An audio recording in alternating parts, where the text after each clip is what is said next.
My actual eyesight is there, the high drive!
My actual eyesight is there, the high drive, deep center, go, go, go, we're out of here, say ya playa.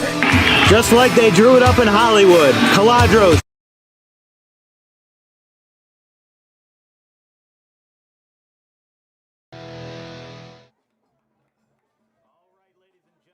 Girls, welcome to the DWB football opener here from Angelo Natoli Stadium in Woodbury Heights. It's our first of 25 games in this football campaign, and we couldn't have picked a better site for game number one.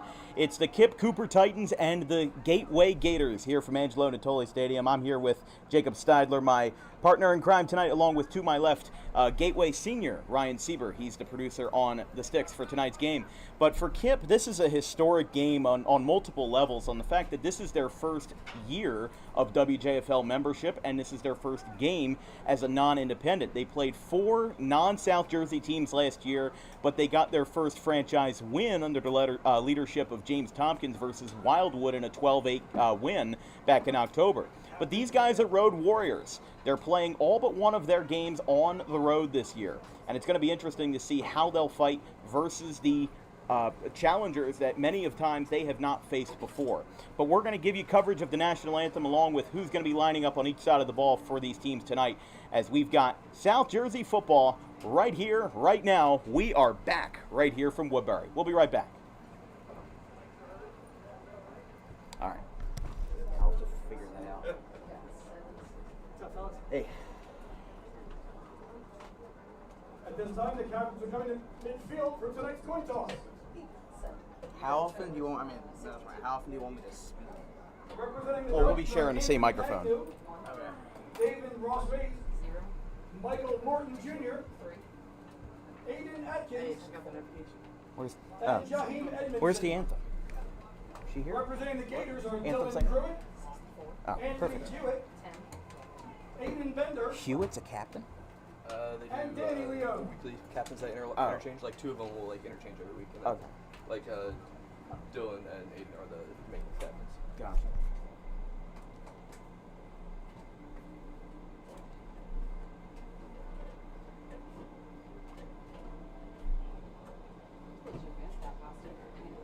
I'm gonna, no, we're on studio mode. No. Are we doing rosters or? No, I am writing name of the person who's singing the national anthem. The mascot costume. Yeah. I bought it in 2004. 20 years old. Oh my, that's awesome. It's been reconditioned a few times. And it came with green feet that matched the costume. Right. They went missing, so I bought blue sneakers. Love it. Some kids stole the feet. They were like slippers. Well, the fact that it lasted 20 years is amazing. All right, so when we come back, we're going to go to main screen, and then you're going to hit home team player, and it'll show her name for the national anthem. This is going to be cool. We're putting in a lot more effort this year. All right. Already got 11 on the screen. Who wins the toss, guys? think we all win the toss because football's back. Good answer. Great place to kick off the season, Dan. Trust me, the original. Hold on.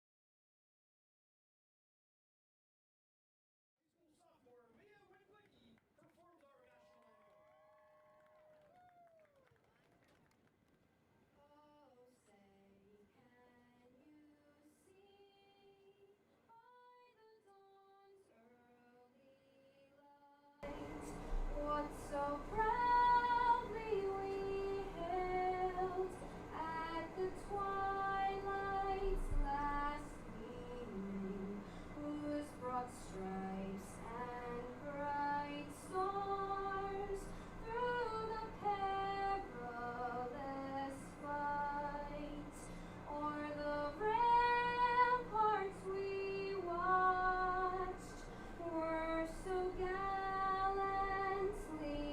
streaming, and the rockets' red glare, the bombs bursting in air, gave proof through the night that our flag was still there. Oh, say does that star-spangled banner yet wave o'er the land of the free and the home of the brave? All right, an excellent performance as we are getting ready to kick off the 2024 season. During the break, High school sophomore, Mia Winglicki. that was Mia Wenlicki, 2027 student here at Gateway Regional. The Titans won the toss.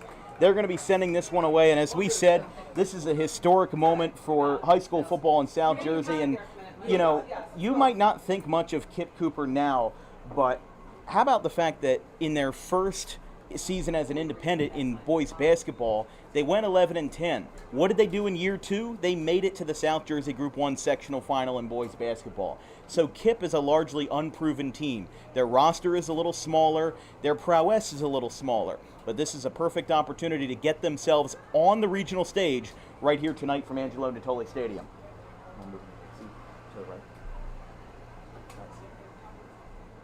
And Ryan, with you being a Gateway senior this year, you know, this is a big season for Andrew Daly, his second as a head coach of the Gators. What does this season mean to you right now? I mean, you know, it's a big year for the Gators. I feel things will be better than they were last year, you know. Unfortunately, only 2 wins last year, but that, you know, that could definitely change. They can most certainly change indeed. The Gateway Gators getting ready to go right here, right now. Week 0 from Angelo Natoli Stadium with the bleachers filling up on this warm Thursday night from Woodbury Heights. Lining up, getting ready to send this one away. And the 2024 football season is away and out of bounds. Well, that's one way to start it. A kick to the left by number 8, Gholam Khan. Actually, can't tell if that's an 8 or a 9. It looks like it's number 8, Gholam Khan. But a flag on the play is going to be illegal kick out of bounds.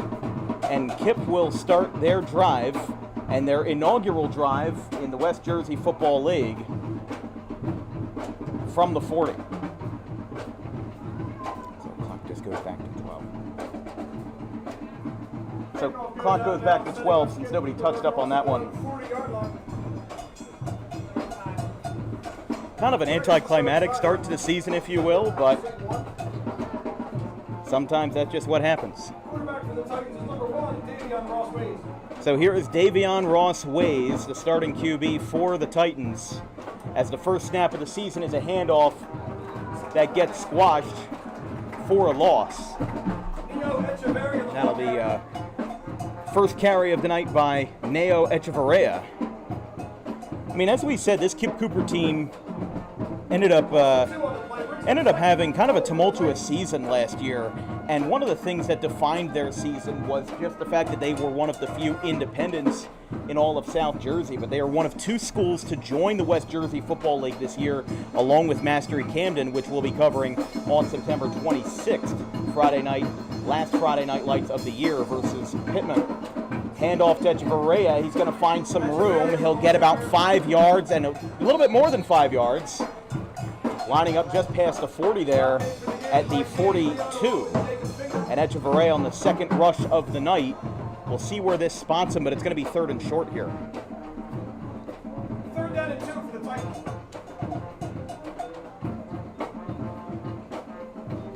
It'll be 3rd and 2 for Kip.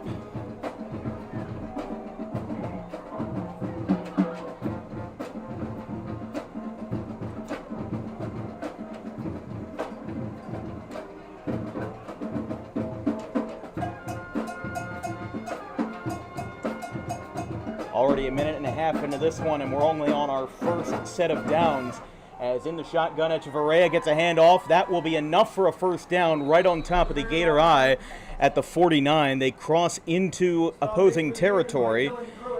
And Pruitt on the stop there for Gateway, but Echevarria leading this pack for a first down and the first of the year here on DWB. Keep in mind, this is a part of a triple header weekend here on Dan Wilkins Broadcasting. We travel down to Gloucester County tomorrow night for a 7 o'clock matchup between the Collingswood Panthers and the Clayton Clippers.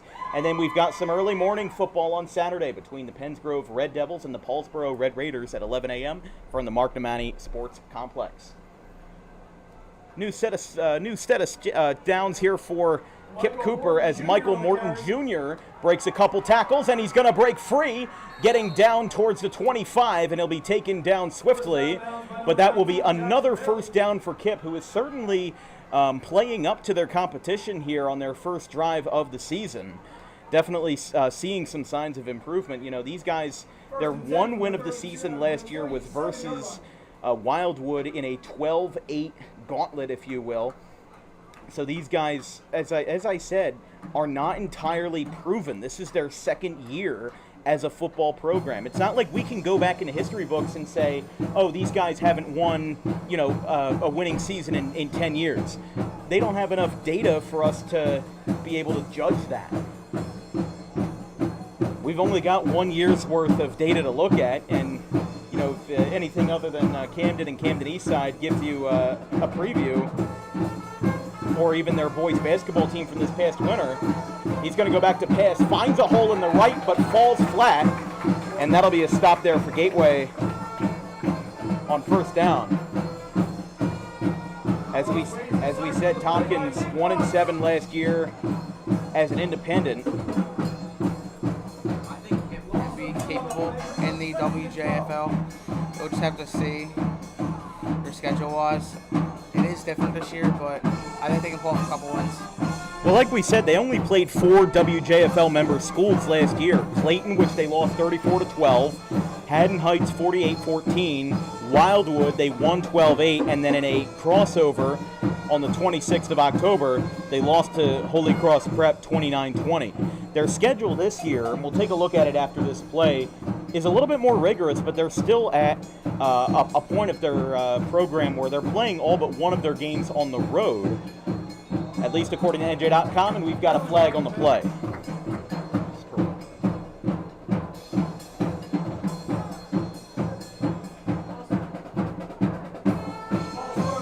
False start against Kip.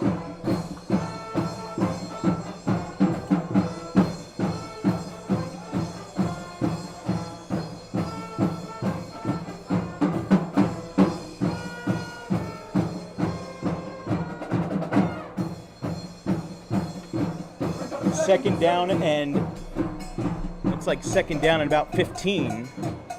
Actually, second down and about 17 here.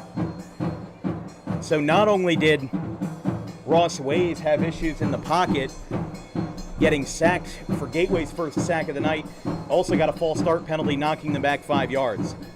In the shotgun, Ross Ways takes it, high snap, going back, going to let this one fly for their first pass. It's caught, and it's a touchdown, Kip Cooper. Taken in by number 4, Jaheim Edmondson, and it's our first touchdown of the season coming in for Kip Cooper, and it's going to be 6-0 Titans. What a way to start off your first drive. Your first drive in a conference that, you weren't a part of before. It's a promising start for Kip. Maybe Gateway's underestimating them, or maybe this is just going to be a high-scoring gauntlet. I'm not sure. But we've got 8:02 left in the first, and we've already got our first score on a pass for over 25 yards from Davion Ross Ways to Jaheim Edmondson. 33 yards on that play. Looks like they're going to go for 2 in lieu of an extra point attempt.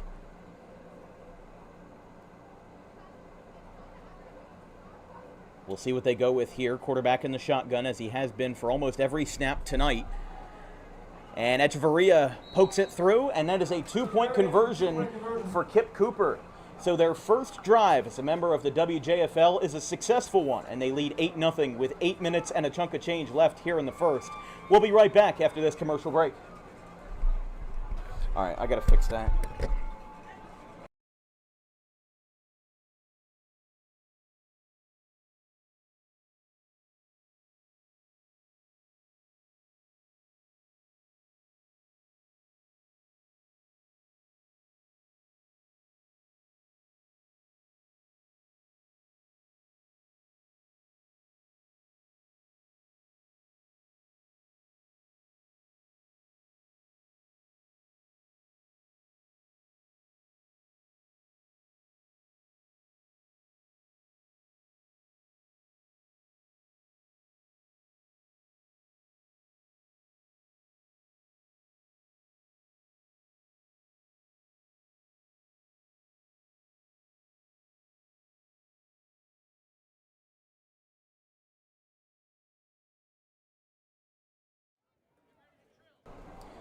Eight 0 Kip here in the first frame, as it's 8 minutes and 2 seconds left, and barely even 4 minutes into this one, and we've already got a touchdown for Kip. But a very promising drive there, 33-yard pass over to Jaheim Edmondson.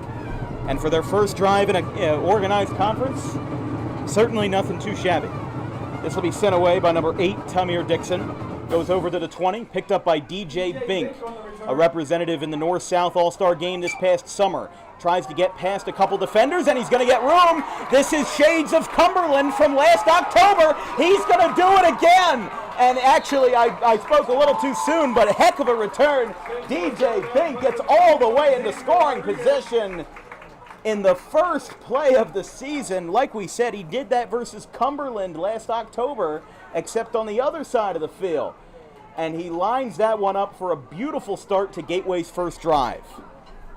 You never want to see that for the first kickoff. No, not a good sign, but sometimes you have to bite those losses and take them on the chin, and that's exactly what they did there. I mean, they were able to stop it from being a full-fledged return, but definitely could have been a lot worse. Quarterback for the Gators is number 10, Aiden Bender. Here is Aiden Bender. Be more of an offensive game than defensive.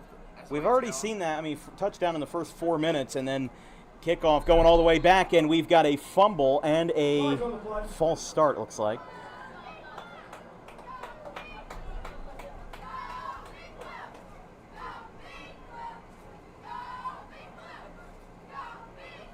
They originally lined it up on the 25 on that kickoff return by DJ Bank. Picked it up at his own 15.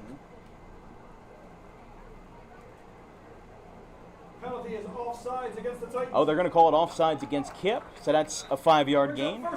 And they're now in the red zone. They haven't even snapped the ball once, and they're in the red zone.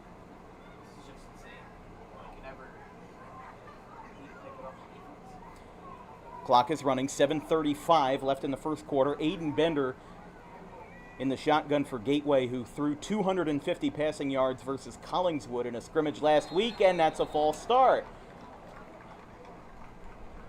So how about that? The old phrase of anything you can do, I can do better. In the context of you get an offsides, I get a false start, and we get what we call a football mulligan. And we'll go back to 1st and 10 from the 25.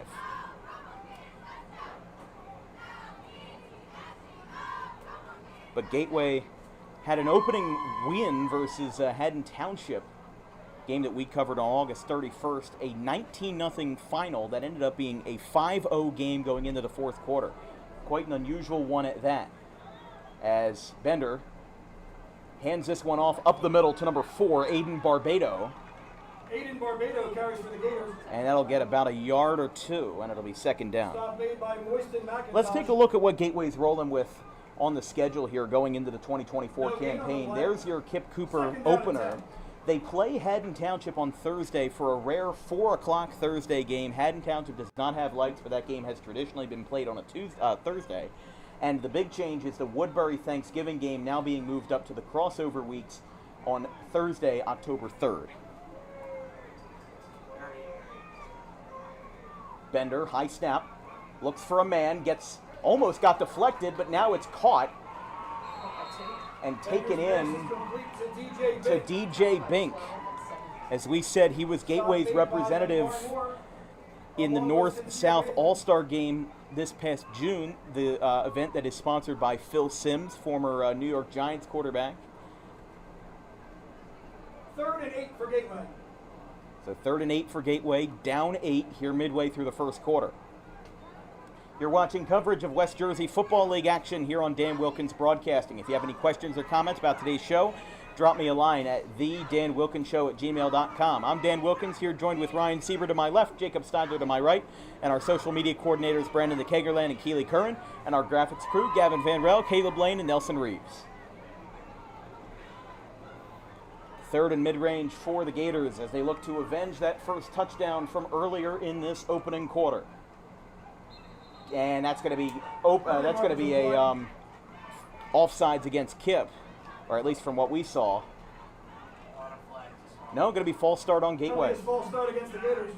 I mean, kind of a staggered start there. Just a lot of penalties in this first drive, and the last thing you want is to have a situation where you have to bite off more than you can chew because of the fact that you had this, discrepancy with penalties.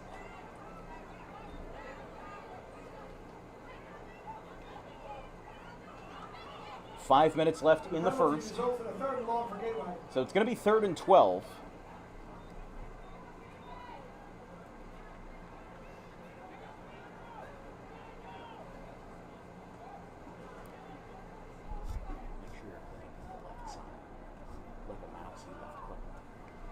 Third and 12. Bender takes a snap straight away. He's hit as he throws, and that ball is headed for Camden County. Incompletion. Pass is incomplete, intended for Pruitt.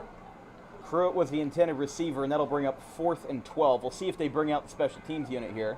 I mean, you'd imagine they would. 4th and 12. Field goal right now will be 44, looks like. Looks like they're going to go for it on 4th and 12. Kind of an ambitious move here early in the first quarter to not take the 3 points, but that's interesting. I mean, they really want to tie this game up bad, especially with the 2-point conversions that we've seen earlier this year.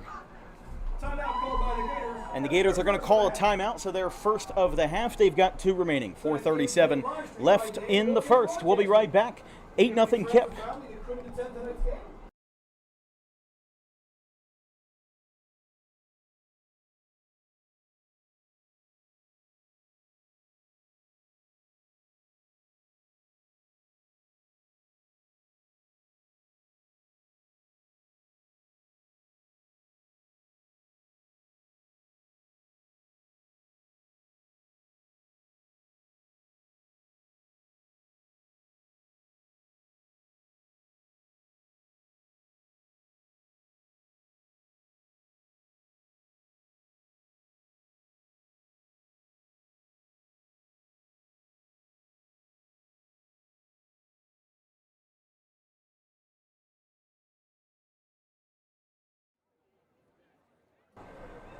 Of course, some of Gateway's opponents in the house tonight. There's Haddon Township, some of their representatives. They play them on Thursday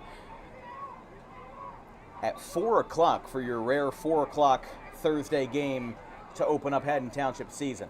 Bender in the shotgun on 4th and 12. They'll go for it. He rolls out to the right, looking to make things happen, and it goes to the corner and out of play. That'll be a turnover. And kind of an anticlimactic end to what was a really promising drive. The Titans take over first down and 10. I mean, there's nothing like having a returner like DJ Bink line yourselves up to 25. You have an offsides call get you in the red zone before you even snap a ball. And then not even a field goal, nothing, just a turnover. Has to be a gut punch for Andrew Daly and this entire team, who is already down in the first quarter versus a team that they are favored, or at least were favored against. And KIPP's going to try to get back in the swing of things here as they are looking for their second career victory in program history. This is their second full season of play, as this one's handed off by Morton Jr. to the right side and out of play at the 34. Looks like maybe got 6 yards, 5 yards-ish. Clock is stopped with 4:19 here.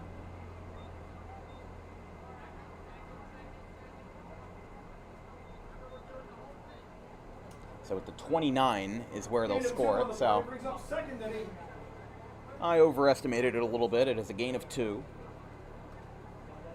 But this broadcast is brought to you by Garden State Pet Center. Visit 7 days a week for the most organic food products available for your pet in South Jersey, along with toys, cages, accessories, or more. Again, open 7 days a week at 226 South White Horse Pike in Audubon. In the shotgun, Ross Ways takes it, hands it off to Morton Jr., and he'll get swallowed up for a loss, if not neutral. Morton Jr., the ball carrier. And it'll be third down here. 3rd and 11. But yeah, Gateway's going to have a lot of work to do on this second drive, especially after going in so high with that kickoff return by DJ Bink. Now they've got their backs against the wall, and now having to play defense after not scoring at all during that first drive.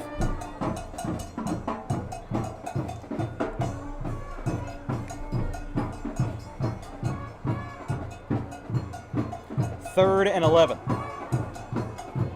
Just a hair over 3 minutes left in the first quarter. Gateway lining up here.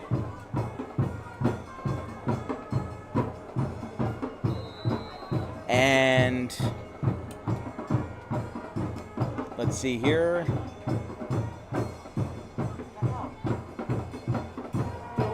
Delay of game on KIPP. That'll make it 3rd and 16. A lot of flags in this first quarter, Jake. I mean, it's not easy to have a game this early in the season where you're still working out the kinks, you're still getting everything squared away. So, frankly, I'm not all that surprised that these flags are being a problem early.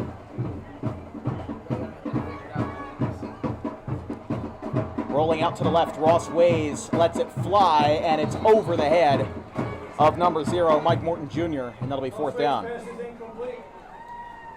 Intended for Morton. And we'll see what they do here. It looks like they're going to bring out the special teams unit here on 4th and 16.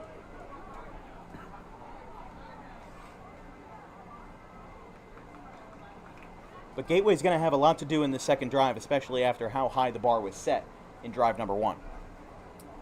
Yeah, I mean, you know, DJ Bink with that incredible return on the kickoff there, you know, he does that a lot. That's his job for this team. Like, in that position, that's what he does. And he does it well. He does it very well. He finds gaps and he runs through them. Now, you can't get down to the red zone and not score that. That's something that they have to work on. Yeah, Well, here comes Bink again. He goes up to the 41, and his second return of the night is another successful one. But, yeah, I mean, they haven't had to snap a single ball from their own territory tonight. So, if you're Andrew Daly, your number 1 priority, I mean, this sounds obvious, but yeah, you got to score because you didn't do it the first time. we'll see what they do here. I mean, they've got a lot of weapons. You've got DJ Bink, you've got Aiden Barbado, Dylan Cruitt, and excuse me, a whole bunch of other guys on both sides of the ball that can make an impact for this Gators team, but they just have to put it in motion. You can have the pieces there, but if you can't execute when it matters, then you're kind of out of luck. But Bender back in the shotgun. Oh my God, he's dropped. Oh my gosh. Yeah, I saw that.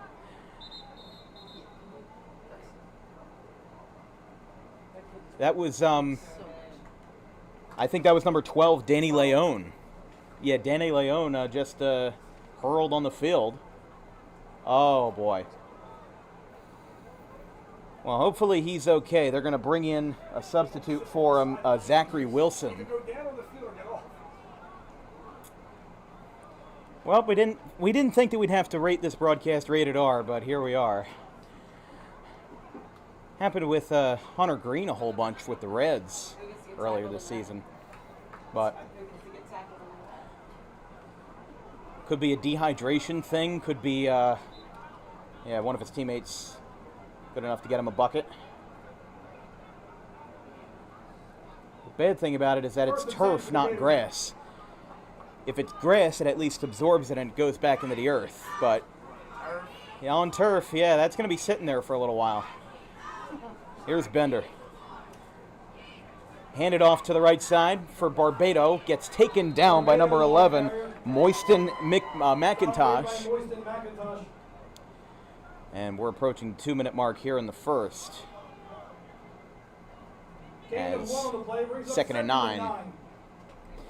As we said, Kip Cooper 1-8 last year, but mostly road warriors on this campaign. Their one home game is versus Wildwood on October 11th. Every single game other than that is on the road, since they are a charter school in Camden. Not a whole lot of space there.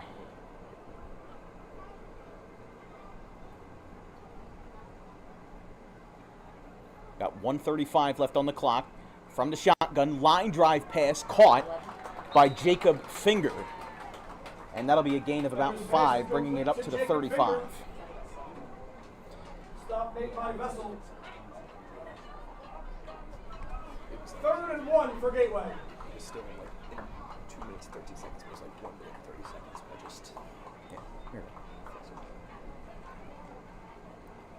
Winding down the seconds here at the first quarter, 8-0 Kip. As we said, the only score of the game so far has been that 33-yard pass to Jaheim Edmondson. Under a minute left. 3rd and very short. But he's going with an empty gun, 5 wide receivers here. And we got a false start, looks like.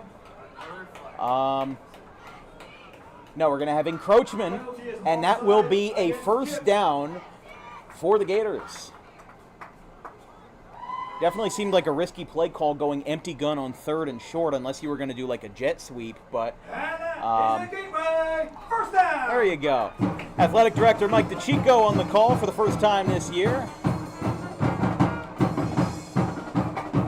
And we've got a first down with 35 seconds left. And they'll keep the clock running again. Under 30 now.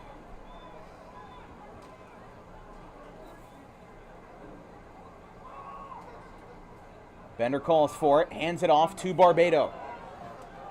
And he'll get up to the 19. Looks like that'll be the last play of the first. Stop made by Tamir Dixon. And yeah, they'll huddle back up, and that will mark the end of the first quarter. So Kip Cooper with a huge touchdown drive 4 minutes in with a 33-yard pass to Jaheim Edmondson. The Titans lead 8-0 over the Gators here after 1 quarter. We'll be right back here on Dan Wilkins Broadcasting. My kid's that quarterback.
All right, here in the second quarter, coverage of Dan Wilkins Broadcasting. Kip Cooper and Gateway getting started here in the second quarter. On the other side of the field from the 19, second and short after the run by Barbado.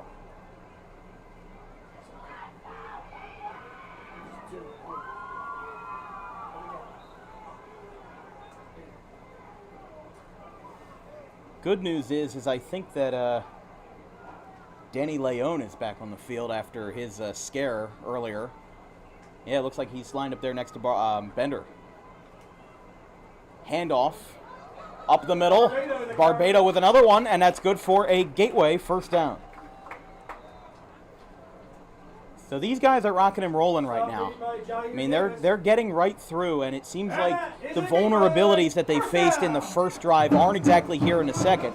But like we said, they haven't had a single snap from their own 50 or in their own territory at all tonight. Because DJ Bink came on through, and what did he do? He had a kickoff return back to the 25. And then on the punt return, he got it back to the 41. So these guys have kind of had a touchdown handed to them, but they still have to earn it. It's one of those, one of those paradoxes where you can get all the way up to the end zone, but you've got to finish the job and you've got to execute when it matters for these touchdowns that win games. Bender hands it off to the left side over towards Bink, and he gets ripped out. That'll be a loss of 1.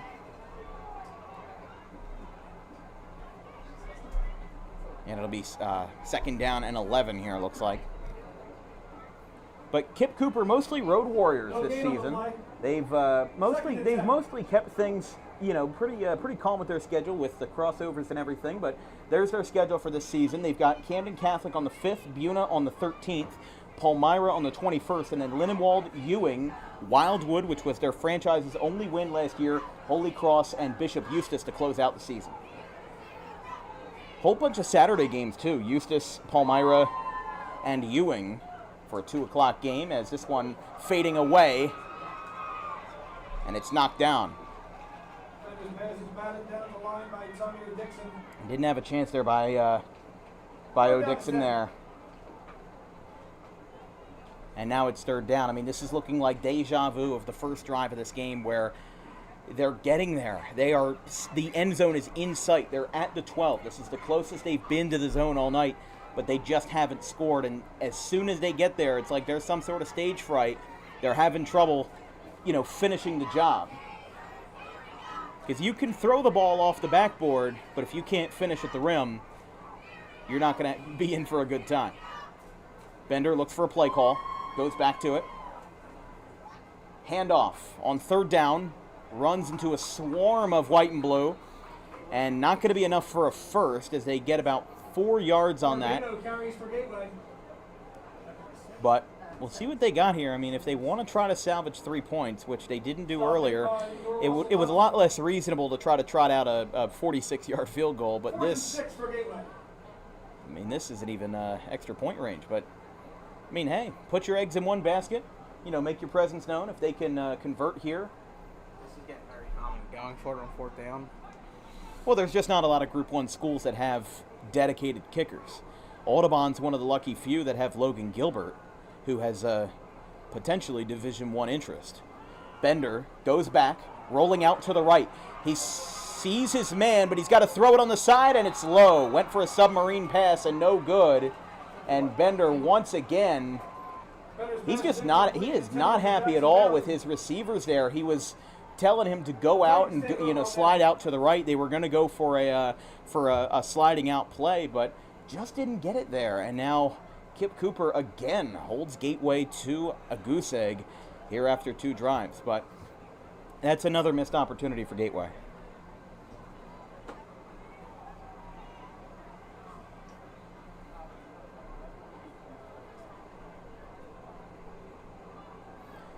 The good news is that Kip, or at least the good news for Gateway, is that Kip will be lined up at their own 9. And timeout called by Kip Cooper. So they use their first, and we've got 2 remaining on both sides. And, while we're at it, we'll stay here on the air for a second, but just wanted to note that we have 2 more football games coming up this week.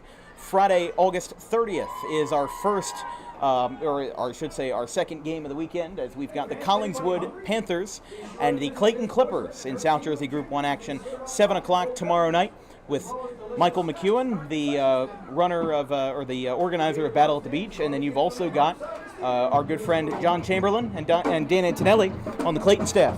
Saturday, August 31st, it's Pennsgrove Red Devils and the Paulsboro Red Raiders in the Battle of the Reds, 11 a.m. from the Market Mountain Sports Complex in Paulsboro. So we've got a Gloucester County tripleheader going on. Of course, Kip Cooper in the basketball world, classified as the Burlington County Scholastic League. Like we said, their second season of membership, or their second full season, their first in a conference, had them getting to the South Jersey Group 1 sectional final, as there's a handoff to Echevarria. Doesn't go anywhere, and actually he's going to get a loss. Went for a sweep to the left, and we'll see how this works out here.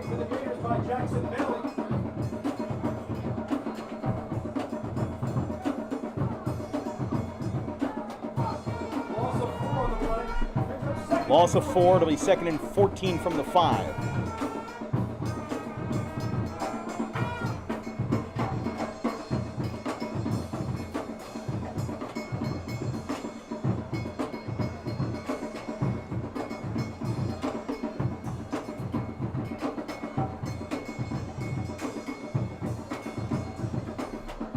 In the shotgun, back in his own end zone. This could be trouble. No, he's going to find a way through. He gets leveled below the waist, and Echevarria gets taken down. It will still be short of a first for Kip.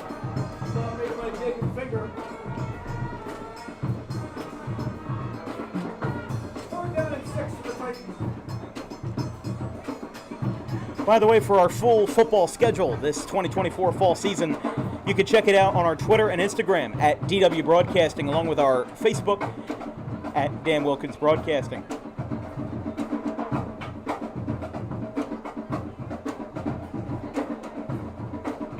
Nice groovy band tonight right in front of us, Gateway Regional Band.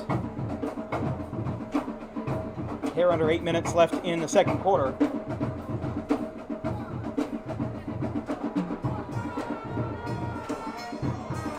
And that's going to be a pass batted away.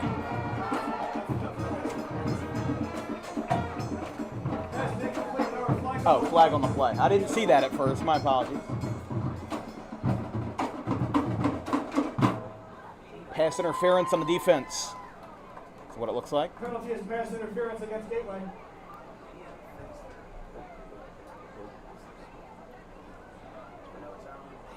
Left side.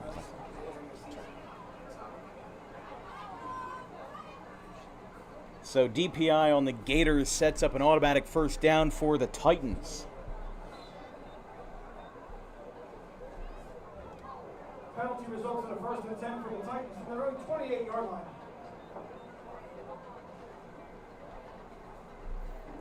28-yard line for Kip. Obviously a good situation for them, considering they started their drive at the 9, got as low as the 5. And now right back in it, looking to get back in contention and maybe get a score before this half. Snapped to Ross Ways. Finds a gap in the left side, but gets sacked by number 51, Kingston Lamano. Ross Ways is sacked on the play by Kingston Lamano. And that will be knocking them back about 8 yards, and it'll be 3rd and long here. Sorry, 2nd and long. Because they did get an automatic first after the defensive pass interference. 2nd and 17 for the Titans.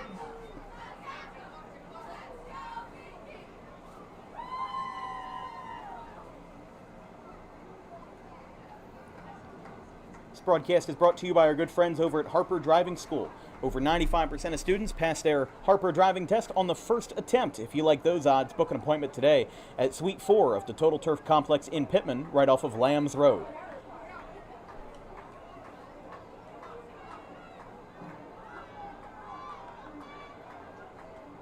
Snap, thrown to the right side on a lateral. Goes over to Morton Jr., flag on the play. Back in front of the line of scrimmage. all over the place. Yeah, we've got a flag here, a flag there. What we like to call dirty laundry. Holding on the offense. There was a game last year where Gateway actually had the referees mic'd up in the booth. The referees down on the field. Tonight's officiating crew should be noted. Referee Dr. Phil Harding, umpire Bert Whitcraft, head linesman Tom Cerrone, line judge Mike Villano, side judge Mike Moran, field judge Nick Gargano, and game clock run by Kristen Kellogg.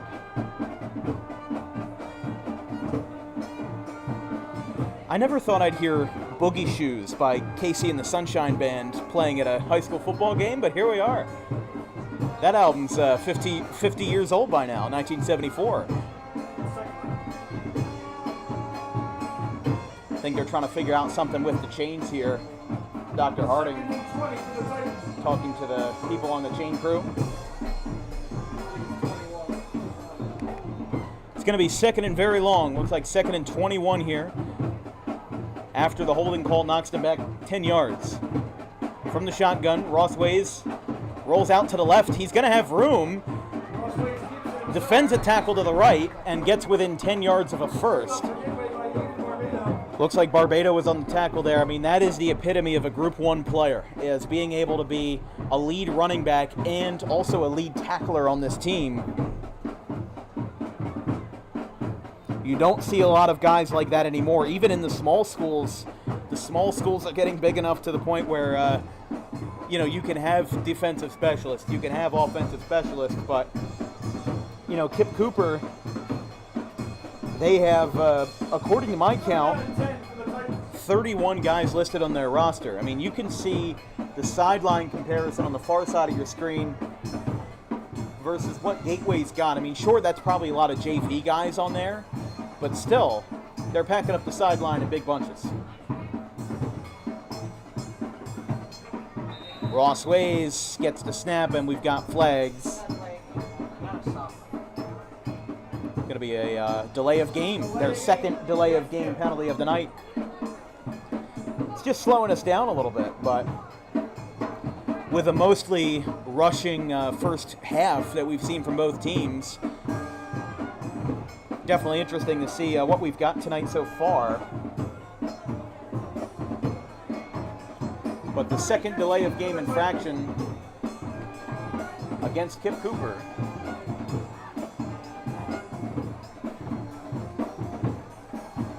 Again, Ross Ways going back, hands it off. We've got more flags. We've got more dirty laundry. They get within 10, but let's see what they have to say about it.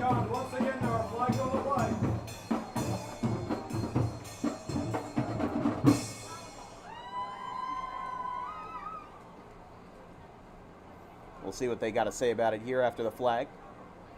Another holding on the offensive side. I mean, this is tough for Kip. They probably could have gotten another touchdown in this first half. I mean, not to say with 5:08 left on the clock that they can't, but they could have certainly scored again if these penalties haven't been holding them back. They make a good play, they have holding. They're getting ready to make a good play. What do they got? They got a delay of game. And it's unfortunate because, I'm not too surprised that we're seeing this. I'm not too surprised that we're seeing this, though, because we had the same problem last year, even with the big schools. I think they said they were going to decline it. Did they? Okay, so I'm not sure on that one. On the delay of game, yeah, okay, so they declined the penalty. So it'll now be 4th and 8. So interesting there, but timeout, Kip. That is their second timeout of the half. Yeah, so you obviously want to save those timeouts for later, but kind of a confusing situation there. Kip gets called for a delay of game twice, not at the same time, but their second time tonight. Gateway trails 8-0 here at Angelo Natoli Stadium. We'll be right back here on DWB.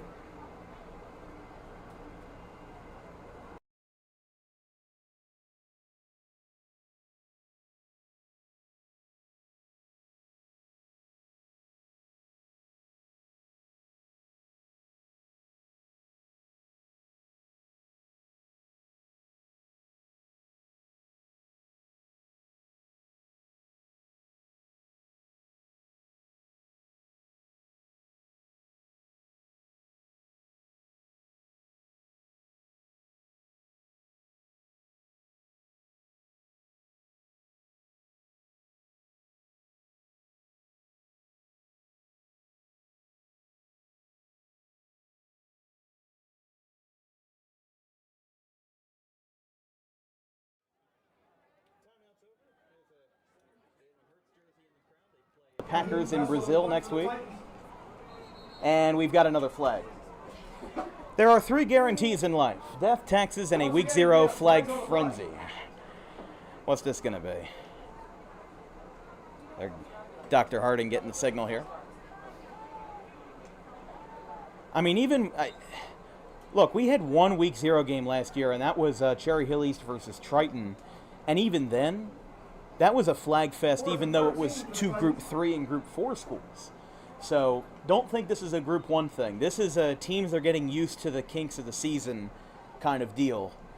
And they are going to punt this away on 4th and 13. There's going to be a flag in. I think it's going to be for roughing the punter. We've got a huge scramble here at the line of scrimmage with several players. Again, the flag was down after Quahim Vessel sent the punt away. It landed about midfield. Another flag on the play. And I think it's going to be illegal touching or roughing the punter. But that's got to be 4 or 5 straight plays with a flag. And that would be huge for KIPP if they can get this roughing the punter call. Because if they do, automatic first down, and you set yourself in a really nice position, maybe looking to get across the 50. But this has just been a slow drive from start to finish. Flags left and right.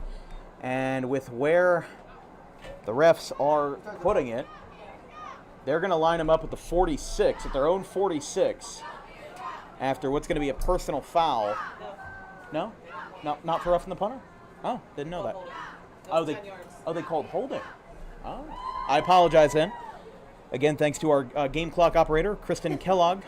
I mean, I say firsthand, I'm not a football expert. I'm a commentator, but I don't know every single in and out of the game. I haven't read all the rule books and everything. So sometimes I am wrong, and sometimes you got to admit that. But the way it looked like from up here in the booth, it looked like there might have been contact between a Gateway player and the punter Vessel, but the penalty was instead for holding.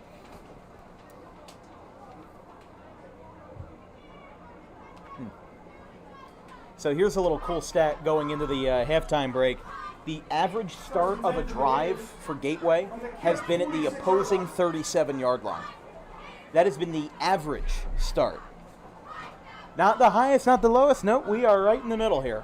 But 4:39 left in the first half, and kind of an interesting gauntlet here. 8-0. Refs have spotted the ball, but a little confusion here. Sometimes we are just as confused as the rest of you folks at home, but certainly an unusual first half.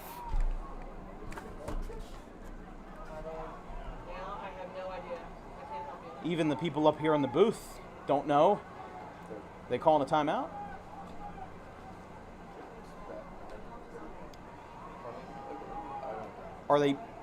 They're going to let them punt again?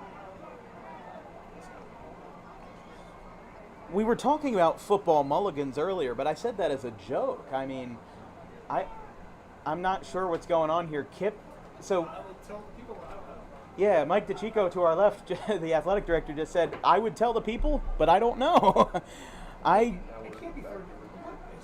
What in the world? Are they? The box and the ball aren't the same place. Yeah, I was gonna say the look at where the chains are and look at where the ball is. What is this? Wait, so Gateway? I guess they must have did the spot Huh? wrong, like So KIPP's gonna punt it again. So what we might be hearing is that they might have had the spot of the foul wrong, and now they're gonna punt again. Somebody get this on Barstool Sports in the morning. I mean, I don't know. This is welcome to Group 1 football, ladies and gentlemen. They're going to punt this again. It's up. It's away. It lands at the 47. They're going to let it roll. And Gateway will have the first touched by number 18, Devin Foreman. And with 4:31 left in the half, that was a head-scratching sequence of events right there, if I've ever seen it. I would love to see that replay. Yeah, maybe with Tom and Jerry theme music over it or something. Kip's got the ball. No, Gateway's got the ball. No, Kip's got the ball. But after all of that, Kip punts. Foreman recovers. I don't know if I've ever seen a sequence like that before.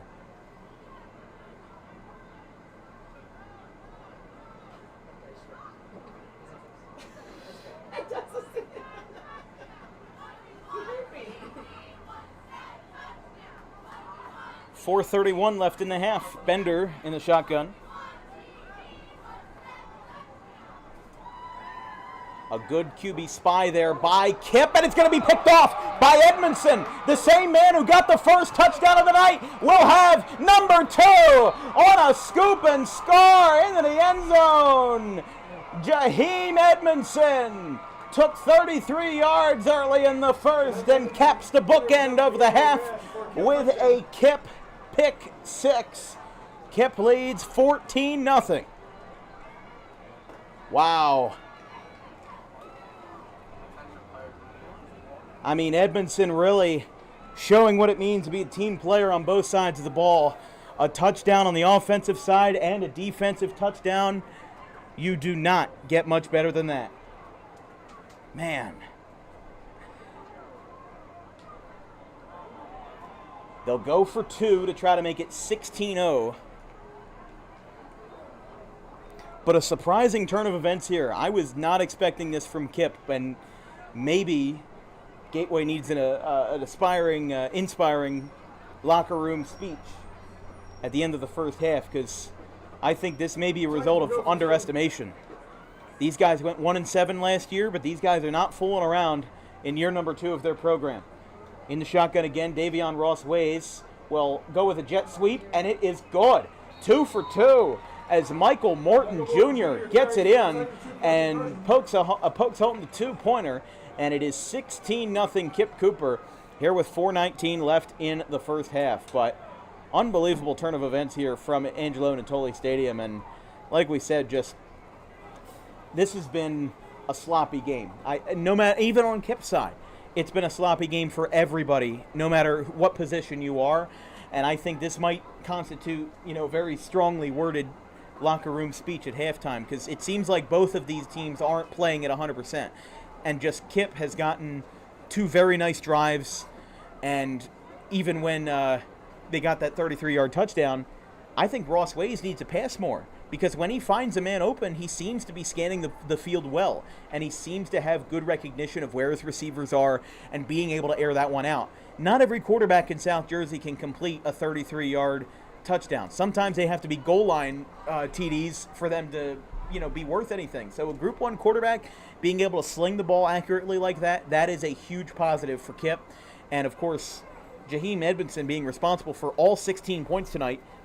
The 33-yard touchdown in the first. And now that pick 6 in the second quarter. Like we said, Gateway's starting position in this first half has been at the average of the opposite 37-yard line. That's incredible.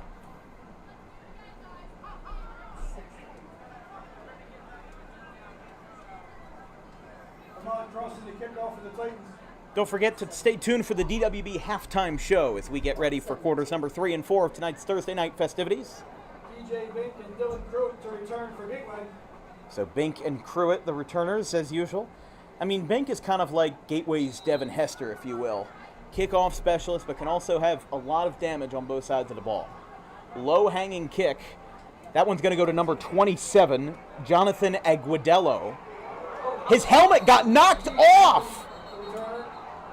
And we've got a huge scramble as we have a real-life hit stick right here at the 40-yard line. Jonathan Aguadello just took a giant gob-stopping hit. Man. Sometimes they get knocked off. They got ripped off. Yeah. The defender went around him like this up top and Oh my gosh. it ripped his helmet So right it off. didn't get trying to take knocked it off. down. It got forcibly removed.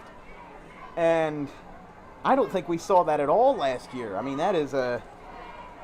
How about this for Kip, though? I mean, they are playing off the wall tonight, and they are unapologetic, playing tough defense. And this is the first Gateway snap tonight to be in their own territory. With a kickoff return and a punt return going extremely far for the Gators, they now have to play catch-up down by 2 possessions and 16 points. Bender with a nice pass over the hand of Pruitt. And his pass is incomplete. And it is incomplete to the short sideline. And it's 4:08.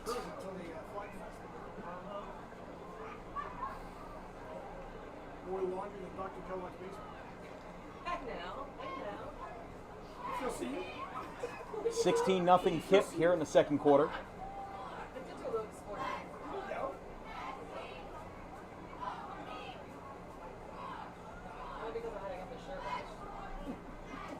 Bender, handoff to Barbado, takes a side step, finds some room. He's got a first down. He's across the Gator. He's across the 50. He's at the 45. Stop made by Cross and along with Vessel.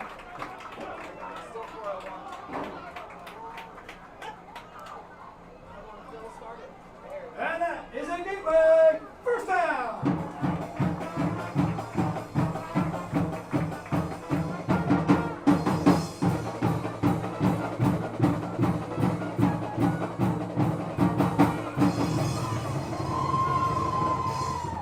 All right, so the line is one back up finally under the 4-minute mark after what seems like eons.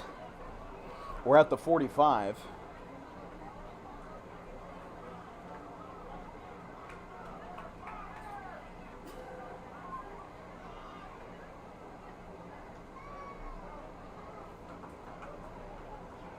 Bender with one man to his left, one man to his right. Hands it off to Barbado. Gets about 2 or 3 yards on that one. We've seen a little bit of everything tonight. We've seen helmets flying off. We've seen double punts. Gain of 3 on the We've play. seen We're second and 7 barf for on the Gateway. field. About 6 change of possessions Yeah. before the snap even happened. Wonder what we're going to see tomorrow night at Davis Field at Clayton. That's going to be fun. Gateway does visit Clayton on Friday, September 20th. But our one Clayton game this year is tomorrow versus Collingswood and Michael McEwen. And him, along with John Emmel, the West Deptford coach, running the Battle of the Beach Invitational, as this one's a handoff brought down inside the field of play as Jacob Finger on the carry there.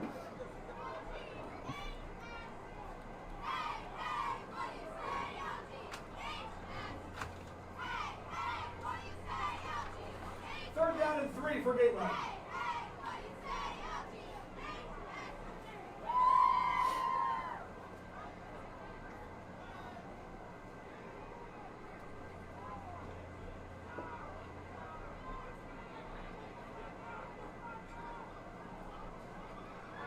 Handoff. That'll be enough for a first down. And this is good. This is a good sign for Gateway. You know, they definitely needed a spark after that pick six, and maybe that kind of rattled their bones a little bit, rattled the cage, and kind of said, hey, we're here. We got to play good football. And right now they are getting first downs left and right. They're moving the ball forward, even if it's not at the most efficient pace. But this game hasn't been at the most efficient pace. And Bender goes back, rolls out to the right. He finds his man. It's caught by DJ Bink, excuse me. DJ Bink on that one. And timeout will be called for Gateway. They use their second to last.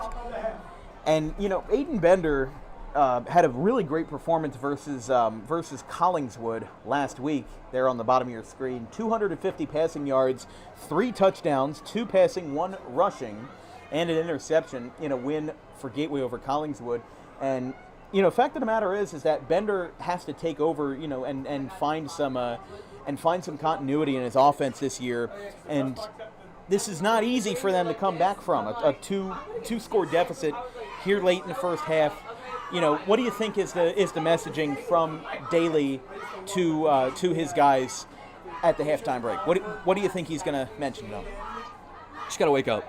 Play some harder football, play some better football, and just got to wake up. Just 16-0 isn't impossible to come back from. I mean, they could score right here and make that deficit a little lower. It's not impossible to come back from, but it is very hard to do in high school football. It is a very hard comeback to manage, but I think they can do it.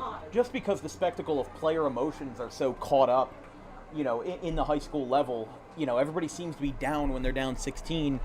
You don't have so many comeback kids on certain programs. You have some that just want to give up and get out of there.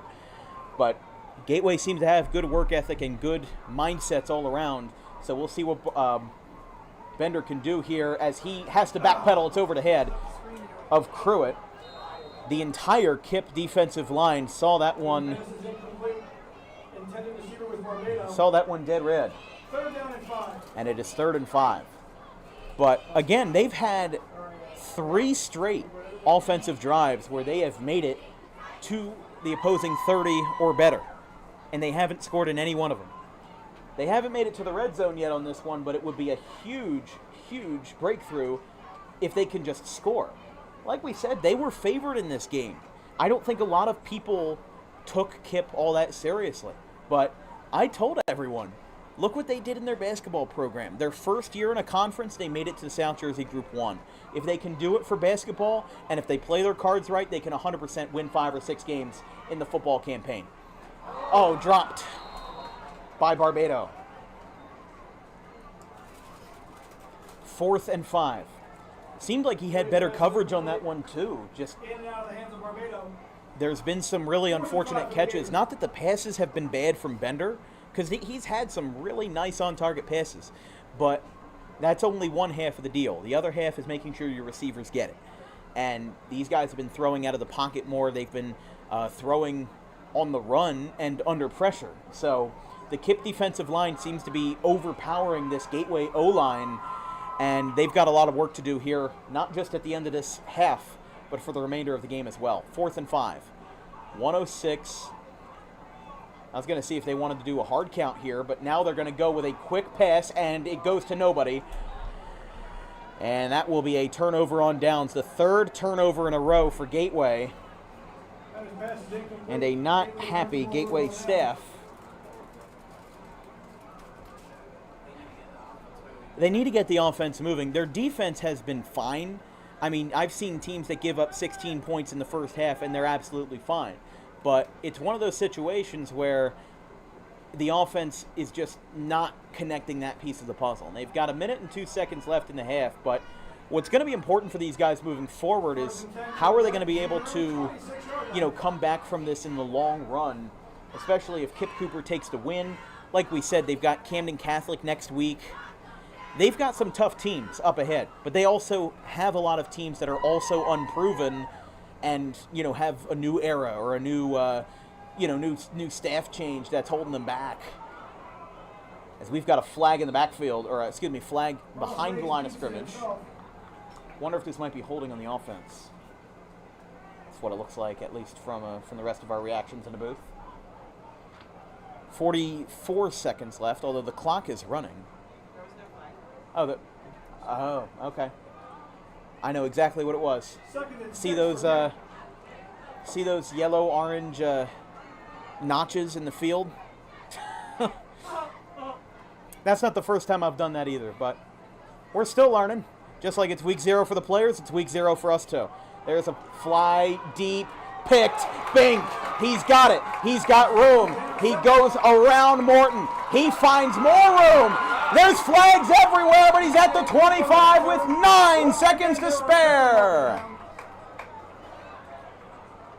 Well, now that's a pick on each side, and DJ Bink just doing everything he can tonight, holding the weight of the world on his shoulders. But where's the flag going to be?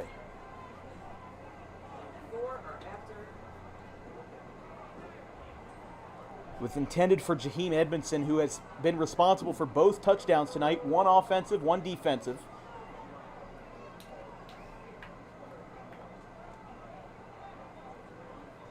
And that will be, block in the back on Gateway. So that'll knock him back. The pick obviously still counts, but they'll Yeah, they'll get sent back to the 48. After the interception, pushes Gateway back to the KIPP 48-yard line. Still have a chance to make something happen here with 9 seconds. Air one out. See what happens.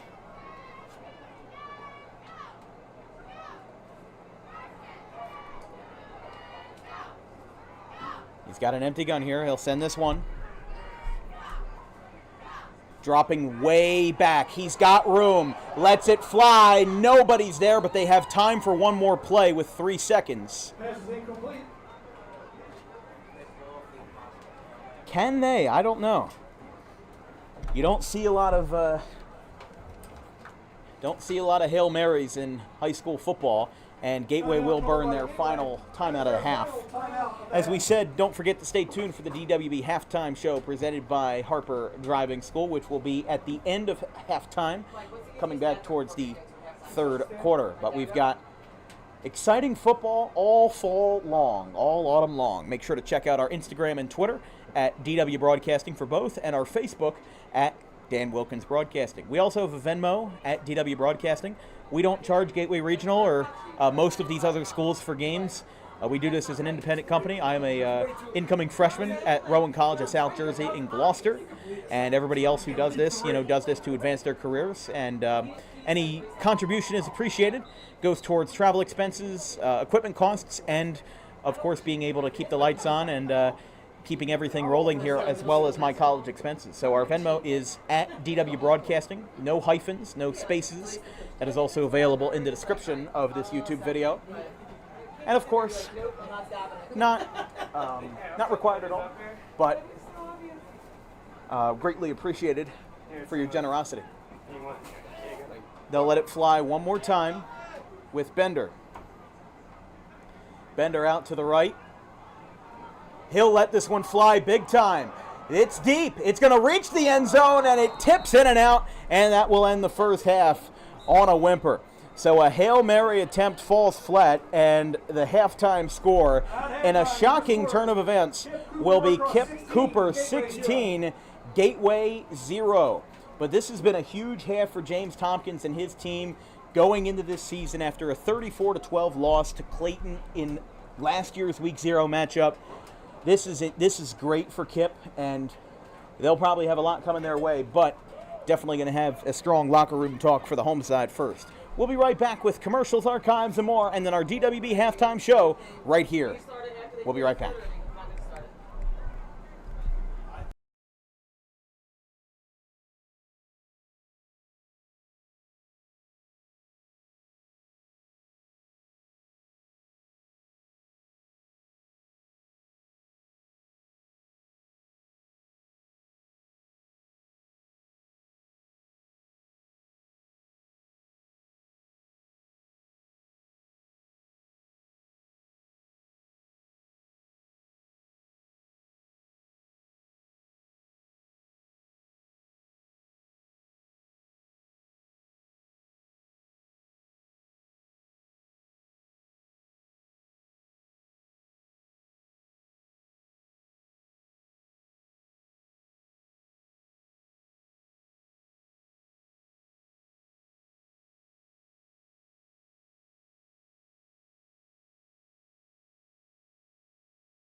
All right, ladies and gentlemen, welcome to the DWB halftime show brought to you by Harper Driving School. Kind of a unique setup for what we're doing this year, but, Ryan, this has been a historic first half for Kip, scoring 16 points and getting 2 first half touchdowns, including on that pick 6 by Jaheim Edmondson. And Gateway just hasn't had that same offensive prowess. What have you seen out there today? Yeah, I mean, it's been all Kip, and I think that's safe to say it was unexpected to see today. I mean, no one really expected much out of this team because they're a young team. No one really knows anything about them. I think they're really shocking the world right now with how they're playing. And especially for Coach James Tompkins, these guys, their first WJFL game after a 1-7 season last year. This is a huge step in the right direction, and they've got Camden Catholic next Thursday, so they should be pretty excited for that. Now, Gateway, like we said, their average starting possession on each drive was at the opposite 37. So these guys have had those opportunities, but they haven't scored. What do you think is their game plan? As there's the marching band behind you, before you get pummeled, might want to take a couple steps over. But no, I mean, Gateway just has had every opportunity, but they haven't been able to finish. What is your thoughts on that tonight? Yeah, I mean, I think it's just they need to focus more on the run game now. It's just we've seen flashes of the run game that have been working really well, especially with Barbado in the backfield. It's the pass game hasn't been doing anything for them. It's either an overthrow or an underthrow, no in between. I think they got to focus more about running the ball, less throwing.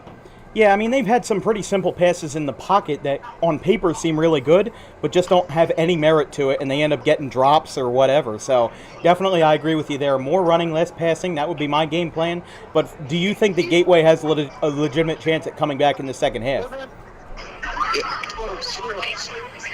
Sorry.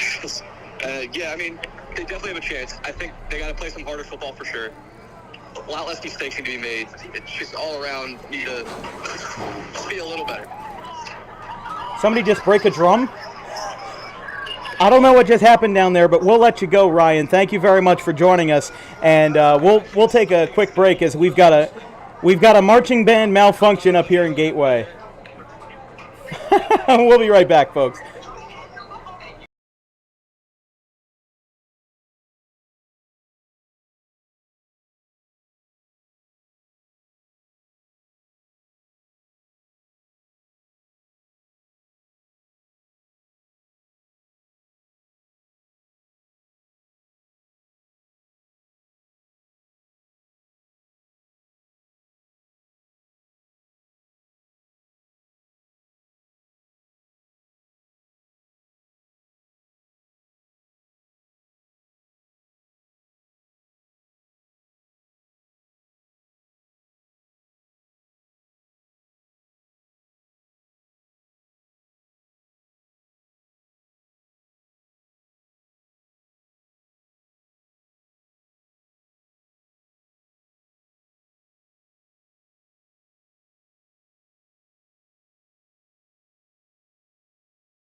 In life, the road ahead is full of possibilities, but to navigate it safely, you need the right skills.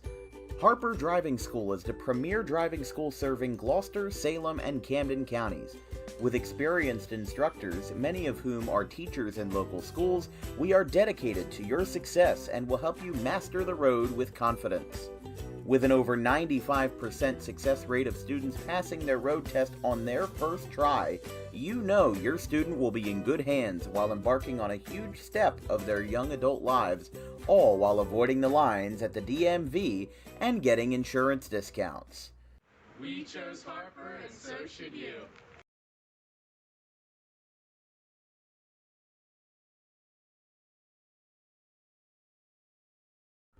Garden State Pet Center is an independently owned full-service pet store. Our specialty is promoting companionship between people and animals by providing the healthiest product choices available, including all-natural foods, supplements that support and relieve health issues, and innovative products for pet parents. Our goal is to provide our customers with a relaxing environment, and while we're not striving to be the biggest store on the East Coast, we're striving to be the best.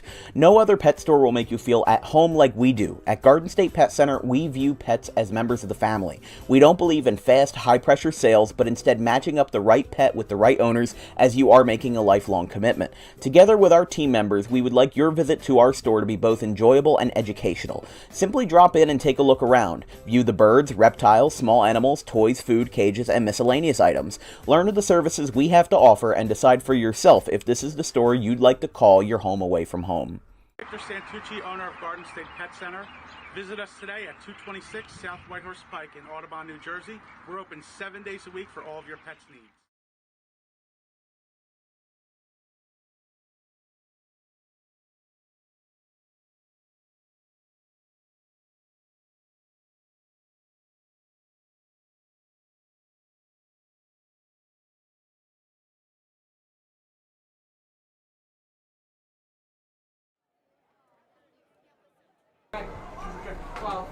All right, 7:24 here from Angelo Natoli Stadium as the second half of our season opener is getting ready to commence between Kip Cooper and Gateway. And as we said before, there have been a lot of opportunities in this game for Gateway to get ahead, but they just have not been able to execute when it matters most. Jaheim Edmondson has been the star of the show for Kip tonight. An offensive and defensive touchdown, as here's a line drive kick speared by number 27, Jonathan Agadello, and a huge hit, another one. And Kip Cooper, with heads flying, gets a huge hit to start the third quarter. Those are the kind of hits that define what it means to fear an opponent. When you're going up there, you don't know if you're just going to get a tackle or if you're going to get drilled at the end of it. Bailey's offense takes over 1st and 10 from their own 30-yard line. As now Andrew Daly and his crew will break off for their fourth offensive possession of the night. They're down 16-0. And even in their win over Wildwood this past year, they only won 12-8. They haven't scored this many points in a game since their crossover game versus Holy Cross, a game that they lost 29-20. Man in motion. They will fake the jet sweep, and it's handed off, taken down, and a hit by number 17, Sincere Betha. By the way, some out-of-town updates, most of them from the Battle of the Beach down in Ocean City. Manchester Township beat West Deptford 26-21. Mainland took down Atlantic City and four-star wide receiver Sinai DeGraffenreich 30-18. Ocean City took care of Cinnaminson 35-7. We'll see Cinnaminson on Friday, October 4th as they square off against the Florence Flashes. And then for some Central Jersey action, Metuchen beat Middlesex by a score of 14-6. But I'm sure we'll be getting more scores in by the end of the night. That Manchester Township game was bright and early at 10 a.m. As here's a line drive pass to Bink. Got two men on him and a flag deep in the backfield. That was way back there at the opposing 40-yard line where the flag was thrown. So clock will stop at 10:59. And we'll see what this is about since that flag was very far in the backfield.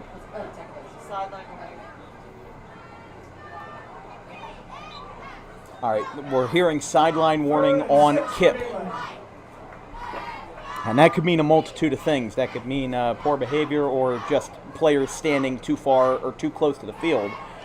But, yeah, I was confused at first because I saw the flag coming from 30 yards away, and I'm just like, unless the ref has some sort of Panther vision, 20/20 eyesight, I didn't know how that was possible. But, alas, here we are. Bender in the shotgun, as he has been all night, gets a tug, gets sent down at his backside. And they're just walking all over him right now. Went from 3rd and 6, and now that'll be 4th and long, and Gateway's going to have one of their first 3 and outs tonight.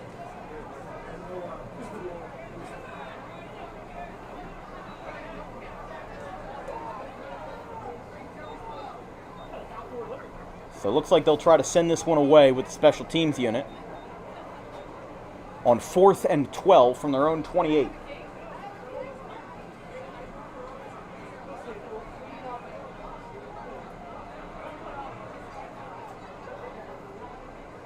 Sends this to the right, punts it, way up there, taken down at the 42, and he'll be taken down before he can get much of a return on that one. That was Yasan Cosby on the return. Stop made for Gateway by Galam Khan.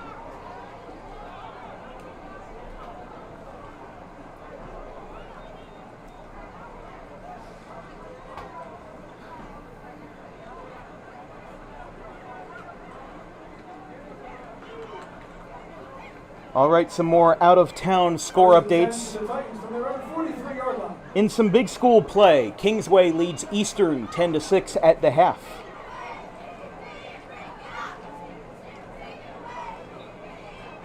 Along with that, Barnegat leads Toms River East 12-7 with 3 minutes left.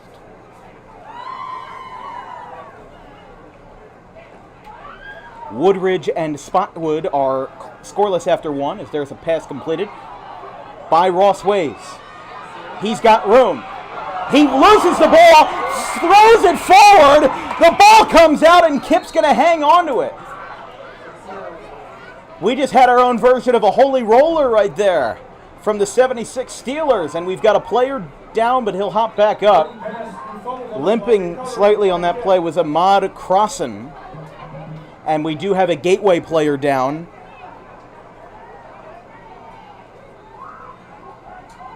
Being attended to by the Gateway staff.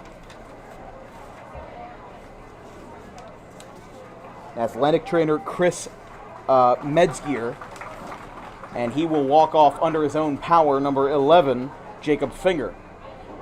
But the big thing about Gateway is that they lost 2 huge defensive pieces this year with Ty Bank and Stephen Morlachetta. You know, the difference in last year's defense versus this year's defense is glaring. And Morlachetta, you know, he's playing Division II over there at Ursinus College, and Ty Bank as well, you know, a big piece of that Gateway defense. So, you know, these guys were a defense-heavy team. They shut out Haddon Township. They shut out a couple of other teams throughout the season. So the fact that they're not doing it here and they don't have it is kind of a night and day comparison. Is look at that. Wow. From number 5, Yasan Cosby. As they're very lucky that wasn't after the whistle. No gain on the play. Kind of threw him down there. 2nd and 10. I mean, this has been a weird drive overall in the midst of a weird game. I mean, Kip basically had a holy roller there. The ball flew forward, and they fumbled it, and they got it back anyway for a gain. Brick Memorial leads 13-0 over Allentown in the first quarter.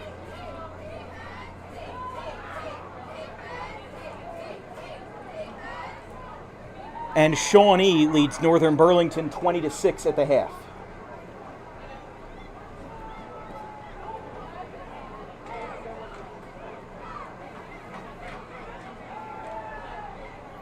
Lets this one fly. No good.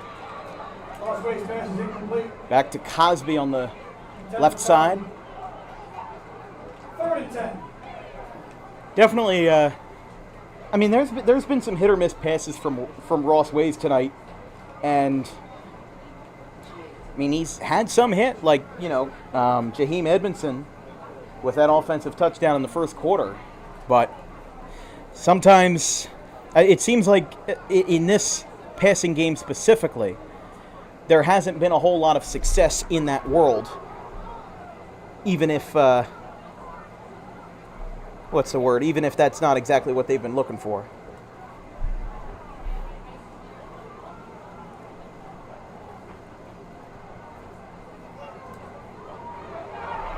Rolls it out to the right side, and a huge hit, getting right back at him.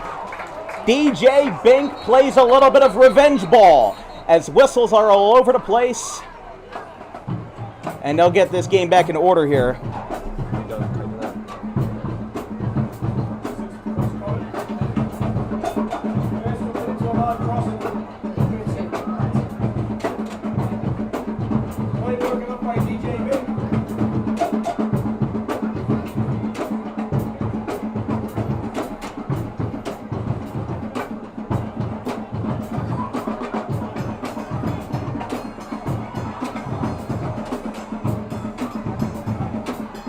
So after the hit by Bink, wow, they're going to call a personal foul on Gateway, it looks like. What in the world? Wow.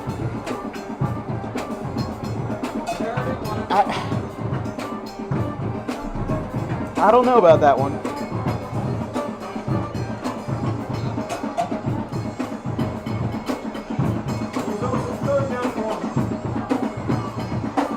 So they're going to move all the way up after that personal foul to inside the 15 at the 11-yard line. I mean, that was just a big hit from DJ Bink.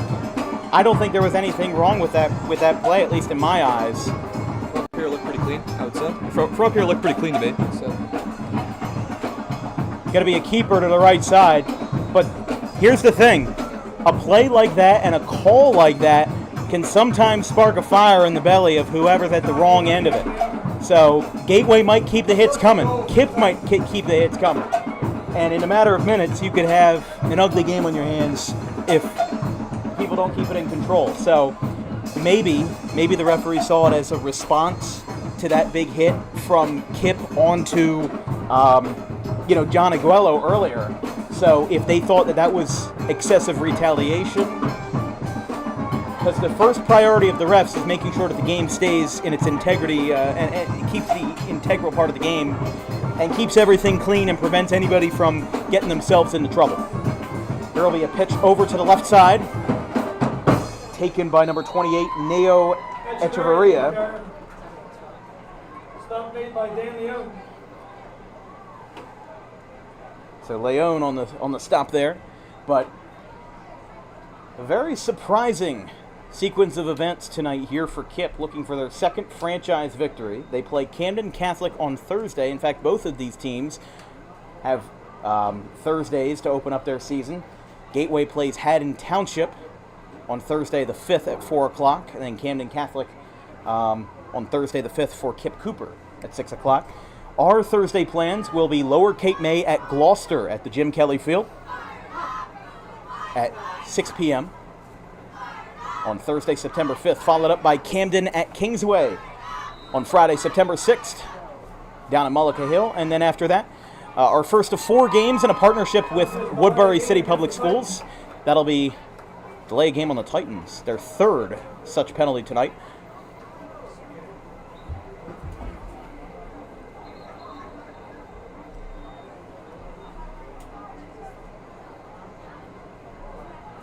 This broadcast is brought to you by Dangerous Adrenaline Wrestling Gladiators. They rock Riverton on Saturday, September 28th, including former ECW original Jim Molyneux making an appearance, along with current reigning champion Breaker Morant, and also former WWE tag team competitor Tank Toland. You won't want to miss it. Bell time starts at 7:30 on Saturday the 28th, and a $20 entrance fee over at the Sacred Heart Church, 104 4th Street, Riverton. Handoff at the middle to Echeverria. It is going to get a couple yards in.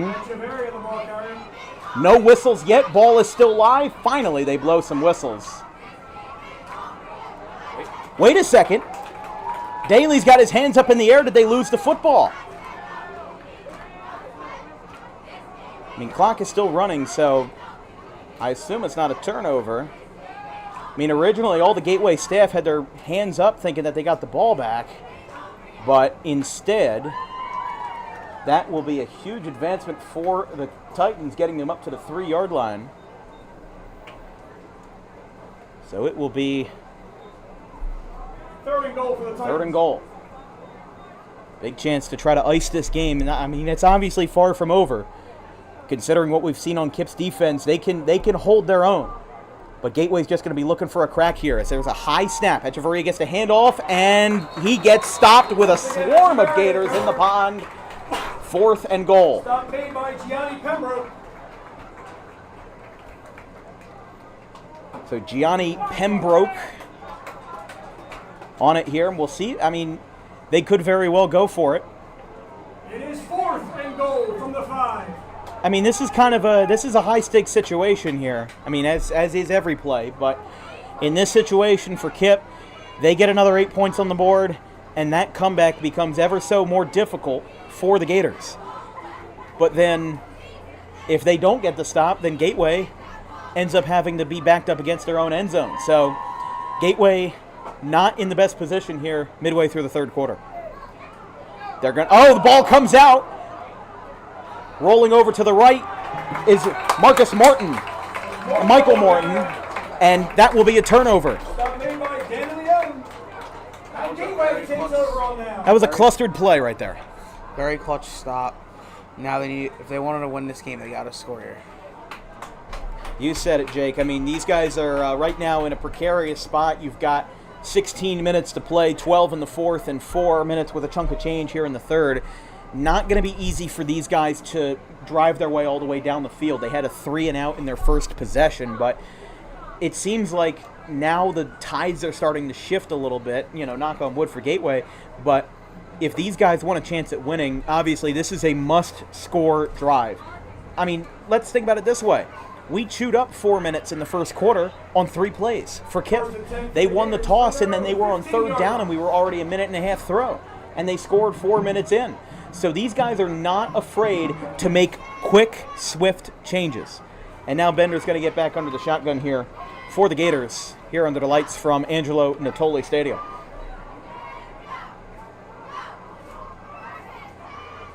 High snap and a handoff. Looks like that's Barbado on the carry. Aiden Barbado carries for Gateway. Gets about 5 yards on that at the 30.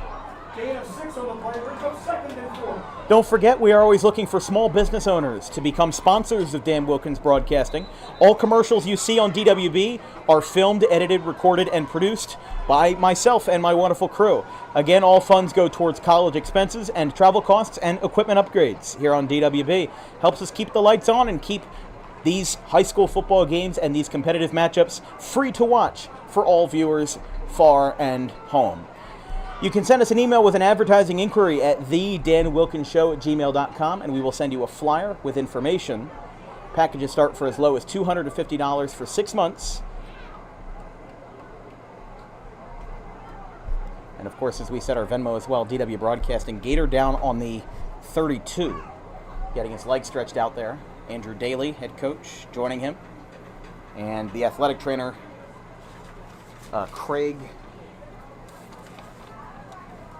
Chris Metzger.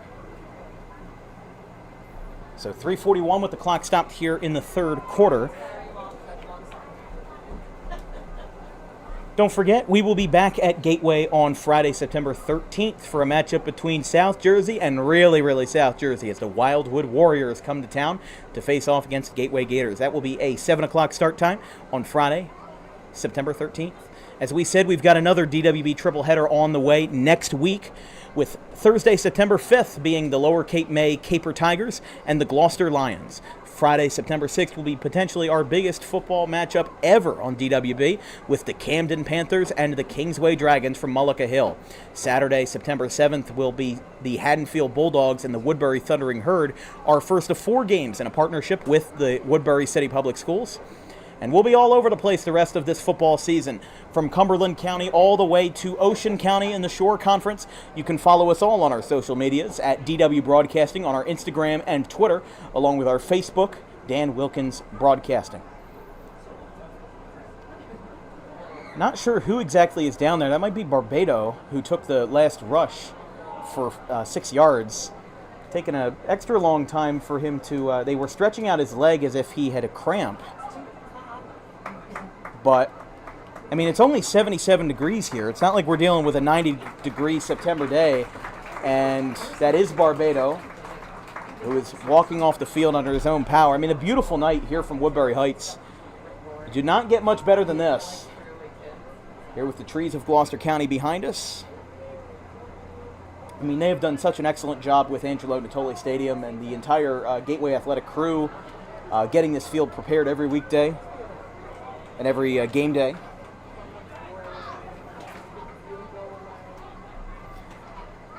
But 3:41 left in the third as Barbado still taking a while to get off the field.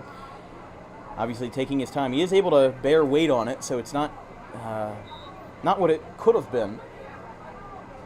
But without one of your key running assets in Barbado, probably going to be left with Bink. And then you've also got Finger and Leone. That was a high snap. It's fumbled. It goes towards the back of the end zone. They're back at their own 5. He swipes away a couple tacklers. He swipes away several tacklers. And he gets down for a first down.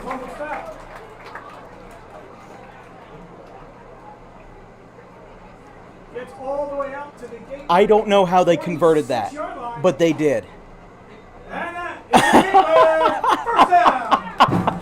How do you manage that?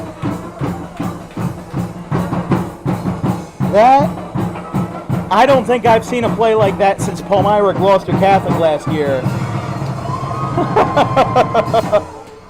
That is the epitome of task failed successfully. I mean, they fumbled it, got all the way within 5 yards of their own end zone, and then how about that? They get the first down. By the way, some more out-of-town score updates. It is at the end of the third quarter, Shawnee 26, Northern Burlington 6, and then going to the fourth as well, Kingsway 16, Eastern 6. That one is down from Bink. Stop made by McIntosh. And the final from the Shore Conference, Toms River East 12, Barnegat 7. And for the star-studded game of the night, for those that have been flipping between the channels of D2 Sports Network and us over here at DWB, there is no score currently between the Bergen Catholic Crusaders and IMG. That game was originally supposed to be covered by ESPN, but they dropped it, and our good friends over at D2 Sports Network are covering it. Should note that is a pay-per-view game, but if you're switching between channels here, if you're channel surfing here in South Jersey football, we'll see what Gateway can do here on a 2nd and 8 after their wild conversion earlier in the drive. Bink falls down for a loss. Whistles are finally blown. Pitch goes to Bink. That'll be 3rd and long for Gateway. Brought down by Kahim Vessel. I mean, every play that they don't advance the ball, it only gets more difficult for them to get back into this game. It's certainly a salvageable game by all means. And it's certainly a game that Gateway can save itself from. But it's not going to be easy. And with how the clock chew has been in effect tonight, as we said, I mean, the first 3 plays took a full 2 minutes and almost 2.5 minutes. So we've had fast-paced moments. We've had slow-paced moments. We've been a little bit all over the place tonight. I mean, we're at 7:45. This game started almost 2 hours ago. It's nothing like Palmyra Gloucester Catholic last year that was 3 hours and 23 minutes. Yeah, 26-21, and you had both teams that threw it every time. That's deep, and it's out of play, intended for Pruitt. And it's going to be 4th. Pass is incomplete, intended for Pruitt. Yeah, that was our longest broadcast of the year.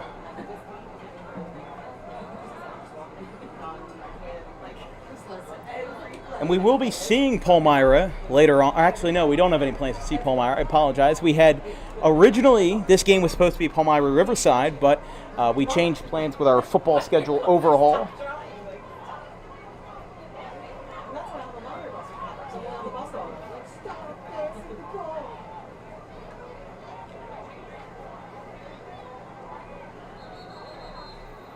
flags all over before they could get the snap off. Flags on the play. It's going to be on Kip here. Offside against Kip. Offsides on Kip.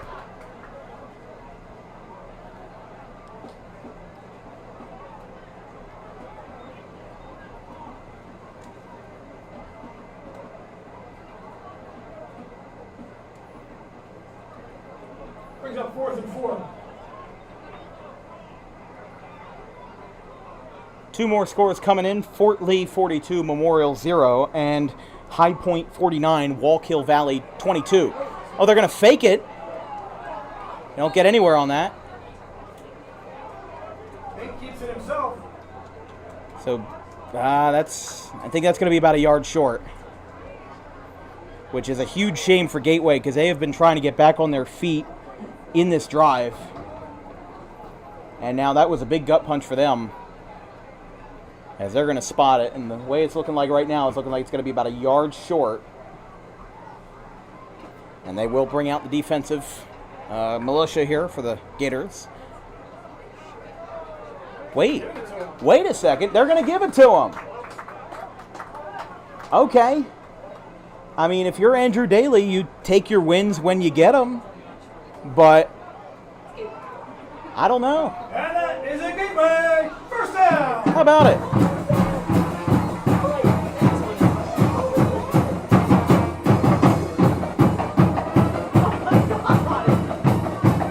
Bender handoff to the right side, gets smothered at the 38. That's going to be second down at about 7. Man. We've seen some interesting storylines tonight, but Gateway going to look to get back in it after kind of getting a second lease on life there. I mean, it looked like Kip was ready to bring out their offense. They were ready to turn things over, and they moved the chains. So, again, if you're Gateway, you take that. Sometimes it plays in your favor a little bit by accident. Bender, line drive pass, caught, drilled in the back by Bink, and he will stay in bounds, so the clock will resume with 5 seconds left, but they do have, they got a player down for Kip. That's going to stop the clock with 4 seconds left. That is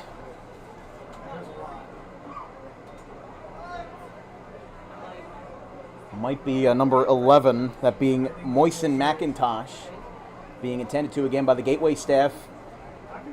Kip head coach James Tompkins out there. Well, my son actually broke his ankle freshman year. Yeah, I've seen a few players down tonight.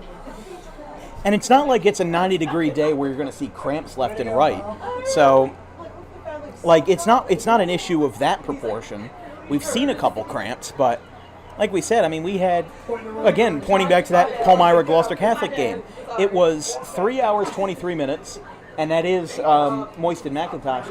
But the thing is that not only were both teams passing on every single play, they had like a 30% completion rate, and it was like 90, 95 degrees, so there were cramps almost every single play. So, looks like he'll get off the field on his own power. 4 seconds left, and they'll have time to actually get off another play. They'll advance 2 yards. Should be enough for a first. And at the end of the third quarter, Kip 16, Gateway 0. All right, so there you go. End of the third quarter. They're not going to have to move the ball too far as they are on their own 48 here at the end of the third quarter. Kip still holding Gateway to a goose egg. 16-0 going into the final frame. I'm losing hope.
fourth quarter.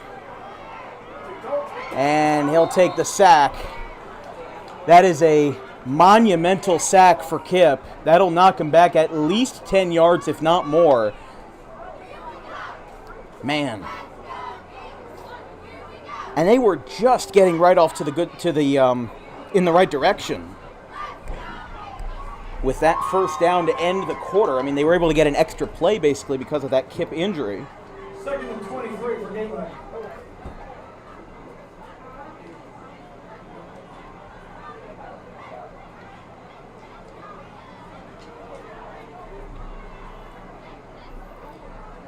It's one of those things where sometimes you have a night that just isn't yours and it's one step forward, 2 steps back.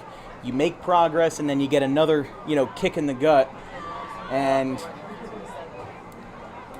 doesn't help your cause in any way. But again, 11 minutes left in regulation. This game is not at all out of reach. Passed over to Bink. He makes the catch, cuts to the left, gets hit twice. Still on his feet, and now gets dropped down. They might have to air it out here. 3rd and long. Not going to be easy. Possible, but not easy. I mean, we've seen crazy things happen before. Like we said, Kip's second touchdown of the night was Jaheim Edmondson, who got himself his second touchdown of the night. 33-yard receiving touchdown in the first 4 minutes into the game, and then with 4 minutes remaining in the half, put himself in a prime position with that pick six. That has been, I mean, how about that for a feel-good story for him to be responsible for every point in this game? Got a flag on the play. Flags all over. Probably looking at false start here. Yep, and that'll be a false start on Gateway. So that's another 1 step forward, 2 steps back. And that'll set them up for a 3rd and 23 from their own 35.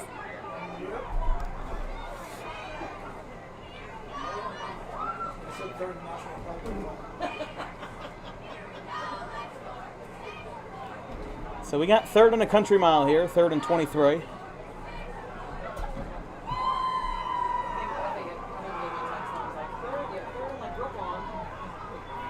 We had a 4th and 28 play converted last year, and a timeout's going to be called on Kip. That was in Northern Burlington versus Cherry Hill West last year. We had a 4th and 28 converted, and then they finished off the touchdown drive with a flea flicker play.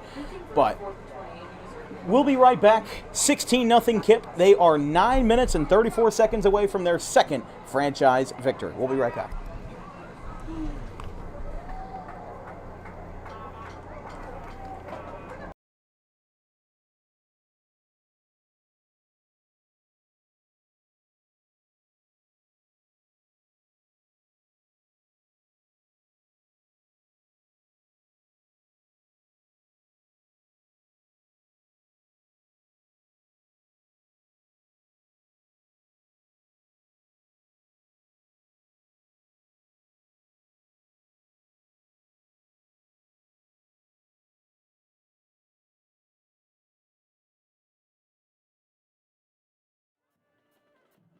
Joining us, Kip has been in front of the ball all night, and they have been in the driver's seat all night.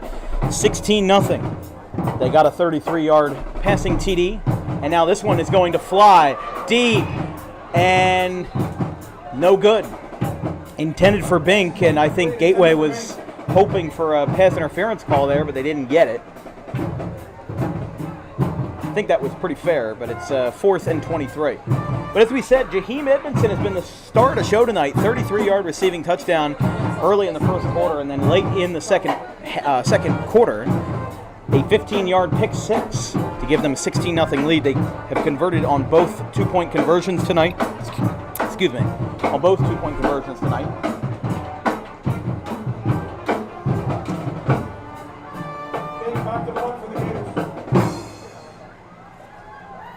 They'll send this one away. Bink, line drive kick. This will take a big backspin. It'll go back to Cosby.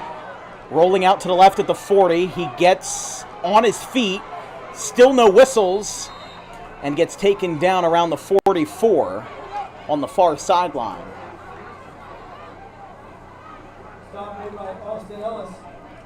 Austin Ellis on the stop there. Rainer Pimentel also on the stop. We were talking about earlier the different musical selections by Gateway tonight. They were talking about during their halftime show. Hadn't seen this before in all of my years of covering any high school sport or any high school period. How about American Idiot the musical? Green Day musical. Now next, for me at least, is two-step. Got to have the Dave Matthews Band musical. That's next.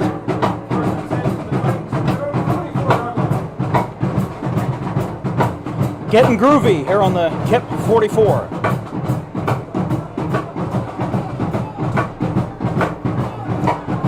Line drive pass caught at the 49, and he'll get about 5-6 yards on that. Second down for KIPP.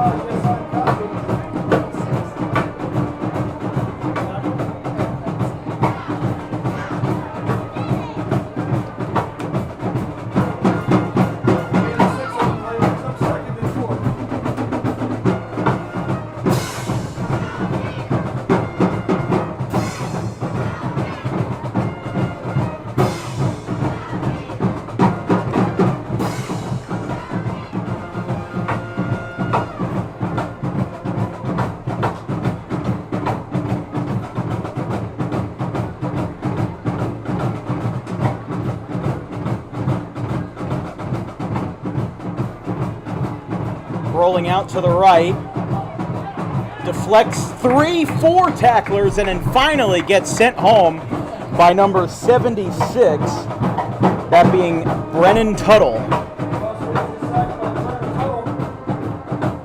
So Brennan Tuttle on the tackle there, 8:05 left, and it's now 3rd and long. I mean, look, they had a good chance there, got a short pass for 5 yards, and now are kind of walking backwards here. But as we said, Gateway is going to need a couple big breaks to continue contending in this game.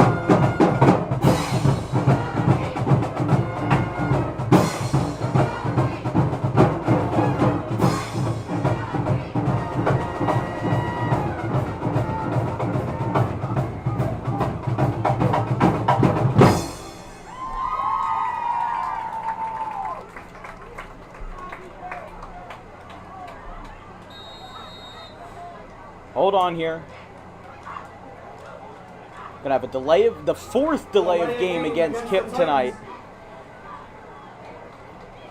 Just like I keep going back to that Palmyra Gloucester Catholic game when Palmyra kept having all those illegal formation calls. This is the same thing, but with delays of game. 3rd and 16 for the Titans. So it's kind of deja vu, but again, this is the first WJFL game in program history for KIPP. Charter school in Camden. It opened back in 2020. Rolling back to the right. He's going to get within 10 yards, and he might get more. Rushing towards the sideline and out of play at the 48. Rushed out by a handful of Gateway defenders there, and then it'll bring up 4th down. By the way, another out-of-town score update. Timber Creek leads the Pleasantville Greyhounds 21-8 in the middle of the 3rd quarter. Gain of 11 on the play, brings up 4th and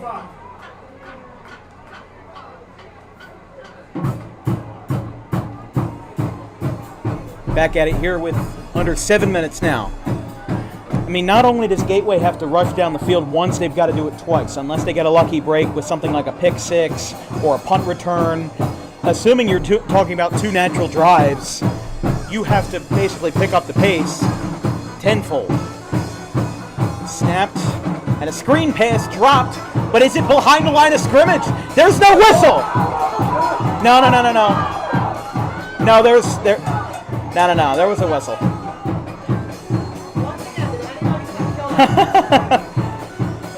That was one of the more confusing plays I've seen tonight, but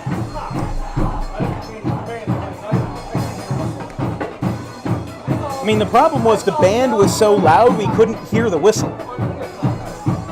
I didn't know what to call that either. I was very confused. It looked like it was a loss. It looked like it was fumbled, but I don't know. Well, also the problem is that he threw it on the line, but it looked a tiny bit behind. So, I mean, we're basically lined up perfectly with the 42, 43-yard line. So, We saw it almost perfectly, but then we had the whistle, and they said that it indeed was a forward pass by the skin of its teeth. We'll be real. But First and 10 for the Gators from midfield. Gateway is lining up smack dab in the middle at the 50 from the left hash. 6:24 to play and 16 points to recover. As they rush their man off the sideline, Golem Khan, sweeps it back. Here goes DJ Bink with a long throw in double coverage, incomplete. And they tried to go for the art of trickery, but instead they end up being tricked. Second down.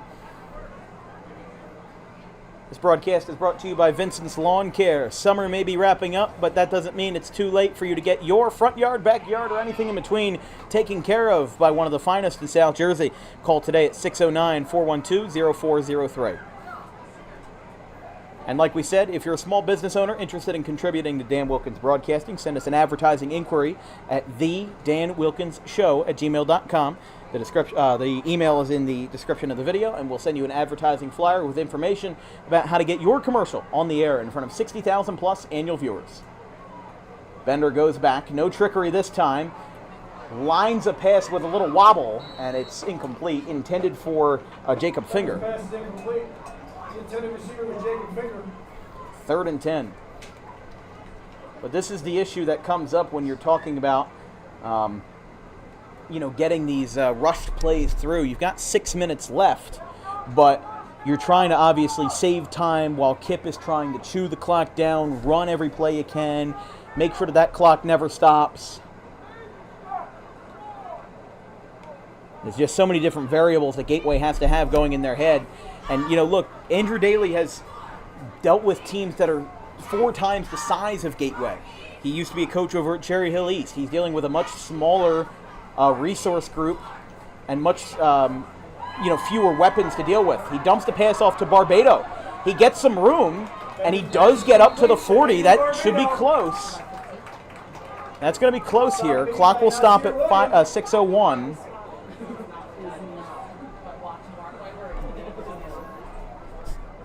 You don't need to do that next time, but at the next play, just let it run down.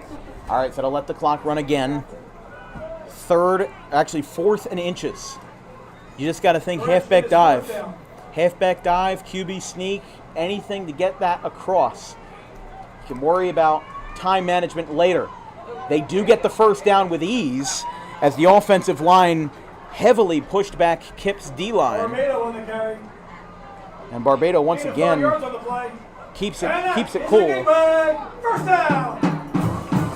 And another first for Gateway. Oh, 100%. I mean, there was no way that if they turned that ball over on downs that we'd say the game's over, basically, unless something crazy happens. Yeah, if they didn't get that, the game would pretty much be over. Even though there's 5 minutes left, I still don't think they'll be able to come back. We'll have to see here. Again, you'll need 2 drives unless you get a pick 6 or something miraculous. Bender throws towards the sideline. Throw is trapped short, intended for Finger. And it's 5:05 left. I mean, this is one of those plays where you can take that loss on the chin. 2nd down and 10. Because you'll eventually, I don't know if the great philosophy is to air it out here. Because here's the thing. And the problem is that, if you do line drive short passes and don't rush the sidelines, well, then they're going to figure that out right away. If you air it out every time, Bender hasn't had the best night passing. So, if he doesn't convert on these passes, you're kind of running out of options here. You can't throw it too short. You can't throw it too long.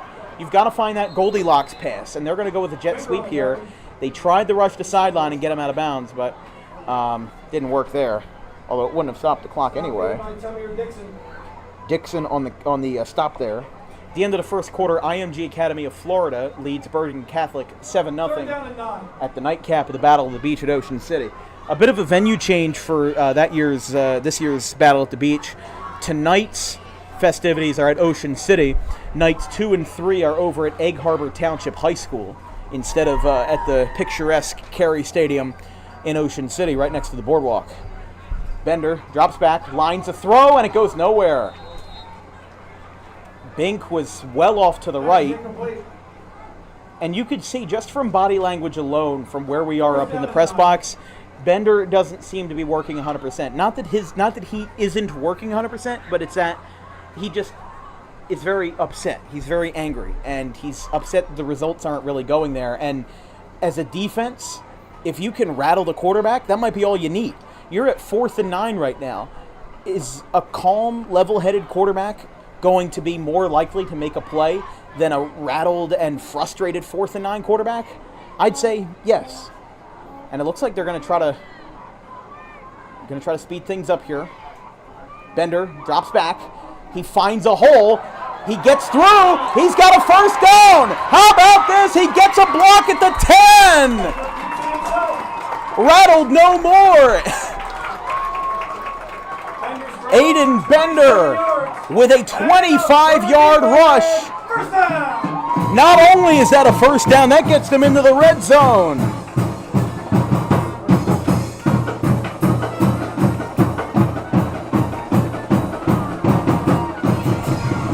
Well, how about that for Gateway? We've been talking about how many times they've saved themselves tonight on the brink of collapse. Now they've just got to do it. They're 8 yards away. Punch it in here and make this game close again. Finger to the right. They'll do a jet sweep. Handing off. He's got room to the right, but he's got to get a gain, and he didn't get it, and he'll lose 2. He's got to cut to the left faster than that. I mean, I understand it's a jet sweep, but I could have seen a hole opening up between those two defenders and maybe shedding off a couple of blockers, but We also one on the play. 2nd and goal.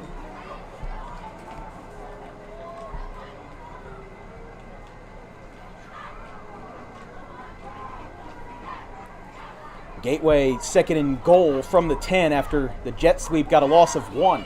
Dropping back, Bender in trouble, rolling out to the right, and he's going to get sacked. Don't know why he didn't try to at least let the ball fly. He was out of the pocket, so it wasn't going to be a concern of intentional grounding or anything. Taken down by number 8, Tamir Dixon. And now it is a very long 3rd and goal from the 18. 3rd and goal from the 18. Not an ideal 3rd and goal, but guess what? I mean, they converted a 4th and 9 on the QB rush, on the QB sneaker, if you will. We'll see what Bender's got in the tank here, but definitely with 2 minutes left in the game, you've got to be thinking clock management right here, right now. One of their last stands of the night. He breaks away from a defender. He'll take it himself again. Takes a huge hit. Wow. Stares him down, Tamir Dixon. That hit was darn near personal. And it's 4th down as Kip has been laying out the heavy hitters and the low shoulders. Bender is limping. And they will not stop the clock for a timeout. And now they will. They will stop the clock. Timeout Gateway. Wow. He is rattled. Aiden Bender leaning over after the hit by Dixon. I mean, they have been laying it out all over tonight. Some big hit sticks, if you will. A couple helmets flying off. Kip is here to play. And I think Kip and Camden Catholic Thursday night with 2 up-and-coming programs with Wayne Gilliam and James Tompkins. That is going to be a fun matchup on Thursday night.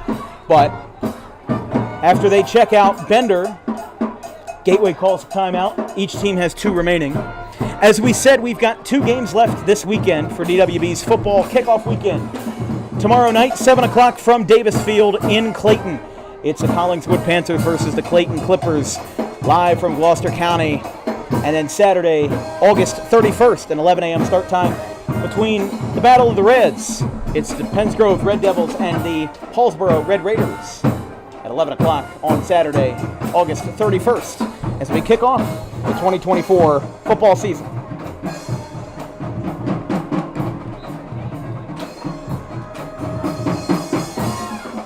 So a long 4th and goal after the hit on Dixon, or by Bender from Dixon. and potentially their last stand of the night. Bender has to work some magic to keep Gateway from being shut out. Line drive, batted, and that gets away. But a flag on the play. We've got a man down, Gateway down on the far side. That's Bink. Immediately being rushed to by a staff member, by the athletic trainer. The referees are going to talk this one over as everybody's taking a knee. So a big hit in the backfield. Let's see what they call. Actually, referees are still talking it over. Referee tonight, Dr. Phil Harding, and umpire Bert Whitcraft. The entire referee crew talking this one over as Bink is being attended to. And if he is seriously injured, that would be a huge blow to Gateway.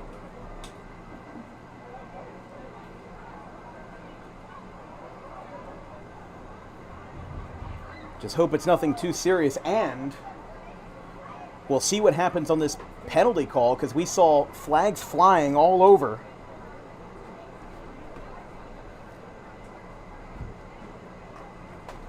He will get up, and he appears to be okay.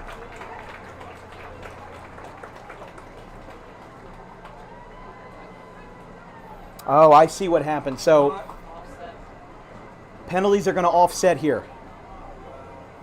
And that would have been huge for Gateway if they had it go their way, but with one being on each side, that's going to offset, and there are offsetting penalties on the play. So basically what happened was Bink got hit by a defender to his left and to his right, as he was the intended receiver on that pass, and ended up just getting squeezed, really. It'll replay fourth I mean, he was clutching at his left arm as he immediately went down in a heap. And they'll have one more chance, one more stand with 1:43, 4th and goal. No room for error, nowhere to run, nowhere to hide. With 103 seconds and a game on the line, 16-0. KIPP looking to ice it, and Gateway looking to get red hot. Bender in the shotgun, taking a couple steps back with 4 receivers on the play. Steps back. He will roll out to the right. He's got double coverage on him. Dumps a pass, incomplete. And that frenzy from a couple minutes ago will end up... Whoa, we've got hands flying. And we've got a scuffle as Bender is down. As things might get wild here if they don't get this game under control. Another late flag coming in well after the play finished. And things are starting to get personal here. It's just like Keansburg and Pennsville last year. Bender, another hard hit, and you have to worry about player safety here. You have to worry first and foremost about the player's safety. You know, these are young kids, and the last thing you want is a bad situation to be made out of that. He got hit as he went down, dumped off a pass to the right side. He will hobble off, but very close to seeing a spark ignite, and hopefully things, cooler heads prevail. You could see a KIPP coach was actually running out onto the field as that play ended, trying to separate his players. I think Barbado was in the middle of that, and now the entire Gateway team getting ready to meet with Bender. But that's the last thing you want, is you don't want this game to get personal. You don't want things to get out of hand, as it did with Keansburg and Pennsville last year, and as it did with Clearview, and our, not specifically Clearview High, but we had heck, things in football have gotten crazy out of hand at times. We had a time where we did a Pee Wee football game back in 2021 between Oakland and Rancocas Valley, where a fight between players escalated into a fight between parents, and a firearm was pulled by a parent. Had a fight last year in a Pee Wee football game where referees got sucker punched in the tunnel by the coaches of the losing team. So this is child's play compared to what we've seen here on DWB. That was Clearview and Gloucester Township from last October in one of our Pee Wee football specials. But people will go long ways And I think these guys are still sorting out all the penalties, but KIPP is now going back. I mean, obviously just some hard hits. Bender was hurt. Bink was hurt. Finger obviously got roughed up a little bit.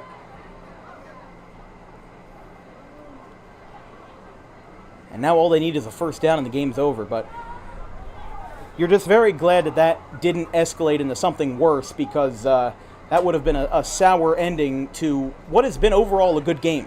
You know, KIPP, their first game as a WJFL member, putting their names on the map. And keep in mind, this isn't a divisional game either. If they can do this versus Gateway, what are they going to do versus Lindenwold? What are they going to do versus Bishop Eustace, Holy Cross, Ewing, all the other games that they have this season? Very excited for what KIPP can do. Obviously, they have very heavy defenses. So that'll be a timeout on Gateway as they'll stop the clock here. But I mean, this is just one of those situations where Gateway might just have to take this one on the chin and go back to Haddon Township next week. They play Wildwood on September 13th. That is our next time we'll see Gateway. And for the rest of their schedule, they've got back-to-back visiting games at Sterling and Clayton. And then they're home for the next 4 games of the year. I mean, they've got 6 home games this year. I'm quite jealous to say so myself. But Kip Cooper, Wildwood, then Woodbury, Gloucester Catholic, Mastery, and Pittman, all 4 of them in a row. And those are some teams that we're going to see a lot of. Woodbury, we have a deal with Woodbury High School to cover all 4 of their home games this fall. Pittman and Mastery we will both see on Friday, September 27th. And Gloucester Catholic is a contender for the Thanksgiving game this year, being brought down by Danny Leone. Echeverry in the ball counter. Stop made by Danny Leone. And clock will stop again at 1:15. That'll be the final timeout charged to Gateway. So Final timeout. you can see Bender still limping around on the sideline a little bit. He was definitely roughed up there, and you got to wonder if Gateway does get the ball back in the final seconds.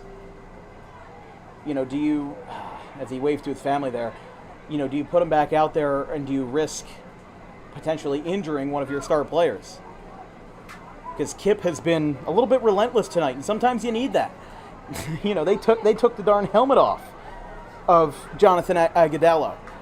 You don't get much better than that. And they have been hard-hitting, you know, leaning in with the shoulder a little bit. And I don't think Gateway was ready for that. And I think they came into this matchup underestimating them. Flag in the backfield. Flag behind the line of scrimmage. And he'll run it out. Why did he run it out? I don't understand. When you're trying to ice the game, you ran the ball out of the sideline. That's going to be a penalty against KIPP. Like, your goal is to keep the clock running, not to stop it. I don't know about that one.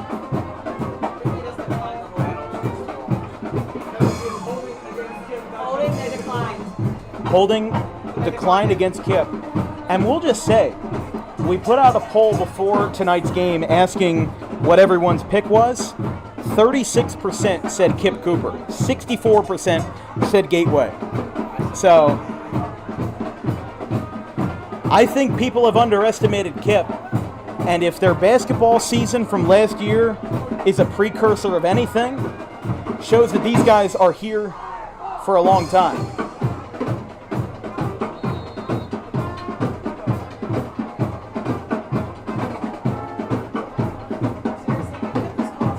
KIPP just thought KIPP was calling a timeout. 1:05 left in the fourth. KIPP calls a timeout. They've got one remaining. We'll take a quick break. 1:05 left in quarter number 4, 16-0.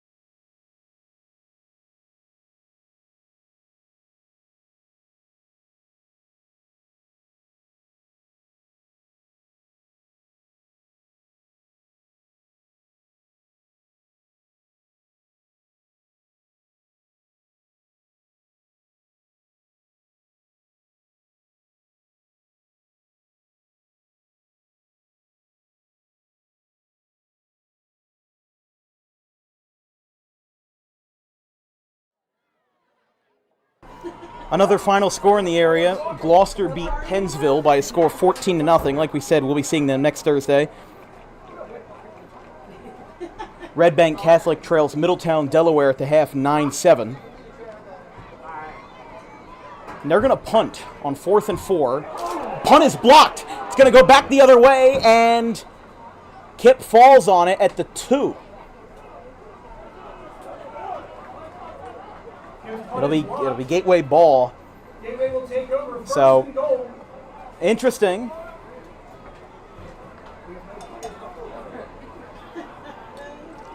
And Bender will go back out there. And, one of our good friends, the South Jersey Football Group 1 Twitter page, posted a couple minutes ago, remember the Titans. I think that's a fair verbiage to use here is, like we said, I think everybody underestimated KIPP, just like they did in basketball. And these guys came out to play. I'll just say right now, Gateway has about 50 guys-ish on their roster. KIPP has 31 guys dressed. And yet, they're up by 2 scores with almost half of that space and that roster availability. I mean, this is Group 1 football at its finest. Bender coming back to the line after that run failed. 42 seconds and counting. They got to rush here. They don't have time for a huddle. They've got to go if they want to get on the board here. And flags all over. So, clock will stop with 31. Offsides on KIPP. Well, you can't move up 5 yards, so it'll be half the distance to the goal. They'll go up to the 2 now. I mean, how much do you want to ask? They've gotten at the 8, didn't score. They've gotten to the 5, didn't score. Now they're at the 2, the closest they've been all night. And Aiden Barbado is going to get stopped. Short of the goal line. It's like there's some sort of glass pane in front of the end zone. I don't know what it is. 15 seconds. Now they're just going all over the place. They've got 12 and counting. A chance to salvage a score. They stop it again. There's no timeouts left. And the second win in franchise history goes to the Kip Cooper Titans as... Wow. The Kip Cooper Titans. Their second franchise win. Their first being at Wildwood last year. And they stun the Gateway Gators in an upset where DWB viewers, 36% of you said Kip Cooper would win tonight. And they not only won, they put up a shutout for the Camden crowd. That is unbelievable. I mean, we came into this game thinking it would be close, but Gateway's probably going to have a handle on it. But, it's just, there has been so much tonight between these two teams. We've seen tempers fly up. We've seen flags everywhere. I mean, look, it's 8:26. This game started at 6 o'clock. So, not easy by any means. But, what we've seen from these two teams is a prime example of underestimation. KIPP is in their second full year, their first as a non-independent. And, Ryan, you kind of have to ask yourself here, a lot went wrong for Gateway. They were on the 2-yard line and didn't score tonight. Even with 30 seconds left, they could have gotten a salvaged touchdown, could have made it 16-6, 16-8, but that just didn't happen. I really don't have words to describe how that game went. That's just... The defense was bad and the offense was worse, I think is the best way to put it. It was a sloppy game on both teams. For sure. And that's why it's a 16-0 game, yeah, honestly. It honestly came down to the team that made more mistakes, and that team today was Gateway. So, I mean, look, 16-0, not exactly the start of the season you want, but still a very long season ahead of us. I think we can do a lot to improve. It should be okay. Yeah. And, I mean, look, they got Haddon Township next week, a team that they've relatively had a good performance against, but KIPP is loving this. They're excited. They're ready to go. This is a rejuvenated program who just got their first win after going 1-7 last year. And this was a team, like we said, they can look at the Instagram polls. They can go and look and say 36% of people said that we would win, and 63% said the Gateway would win. And that is something that they can hang up on their wall. That's something that they can hold high. And a lot of people were shocked. The crowd, except for the band, didn't seem to have all that excitement. And Gateway has a lot of opportunities to improve. They have 6 home games this year, but that was not a great tone setter for them. And, just Gateway bias for you, personally, aside, there just was not a lot of energy. And KIPP seemed, as soon as they were able to rattle the offensive line, as soon as they were able to rattle the quarterback, there was no turning back. That's when they really came to life, was when they knew that they were in Gateway's head. That's when they turned it on and played some good football. And football is an emotional game, and that is exactly what they took advantage of. This is a team that was doubted, that was written off, that was just underestimated on all sides.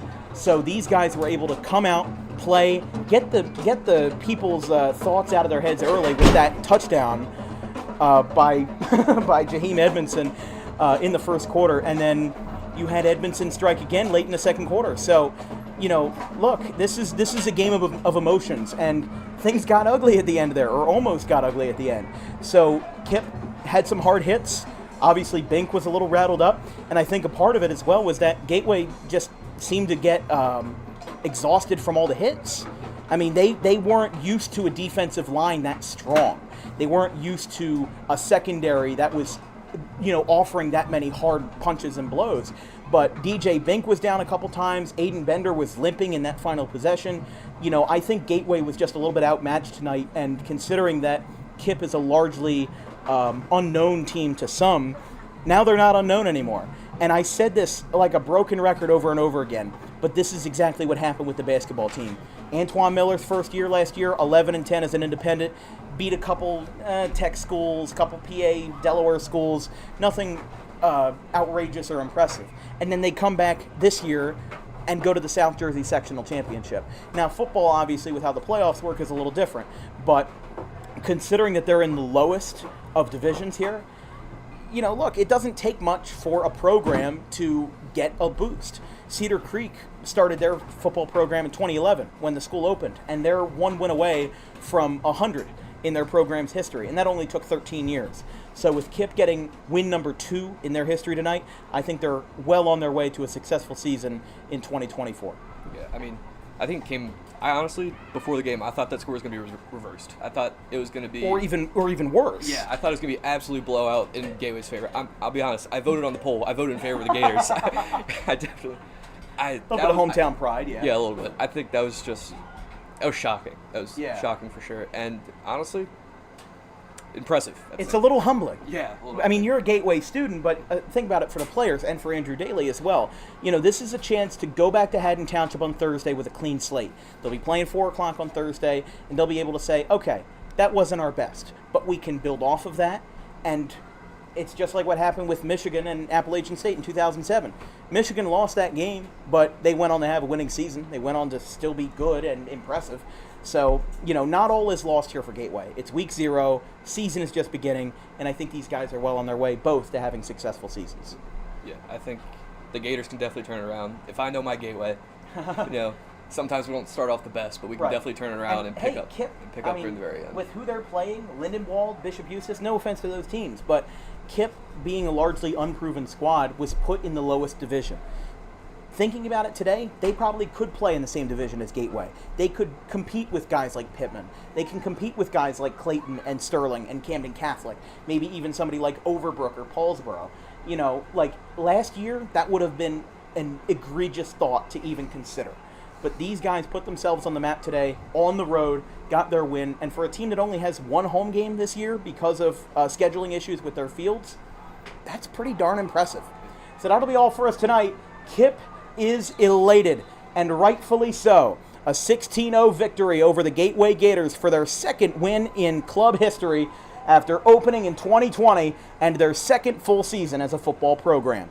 From everybody here at Dan Wilkins Broadcasting, our social media coordinators Brandon Kigerland and Keely Curran, our graphics crew Gavin Van Rel, Caleb Lane, and Nelson Reeves. My color commentators tonight, Ryan Sieber and Jacob Steidler, and my producer, Ryan Sieber. I'm Dan Wilkins. We'll see you same time tomorrow night from Davis Field as it's the Clayton Clippers and the Collingswood Panthers in Clayton tomorrow night, along with Pennsgrove and Paulsboro, 11 a.m. on Saturday. 16-0, KIPP wins over Gateway. Have a good one, folks. All right, so go to YouTube.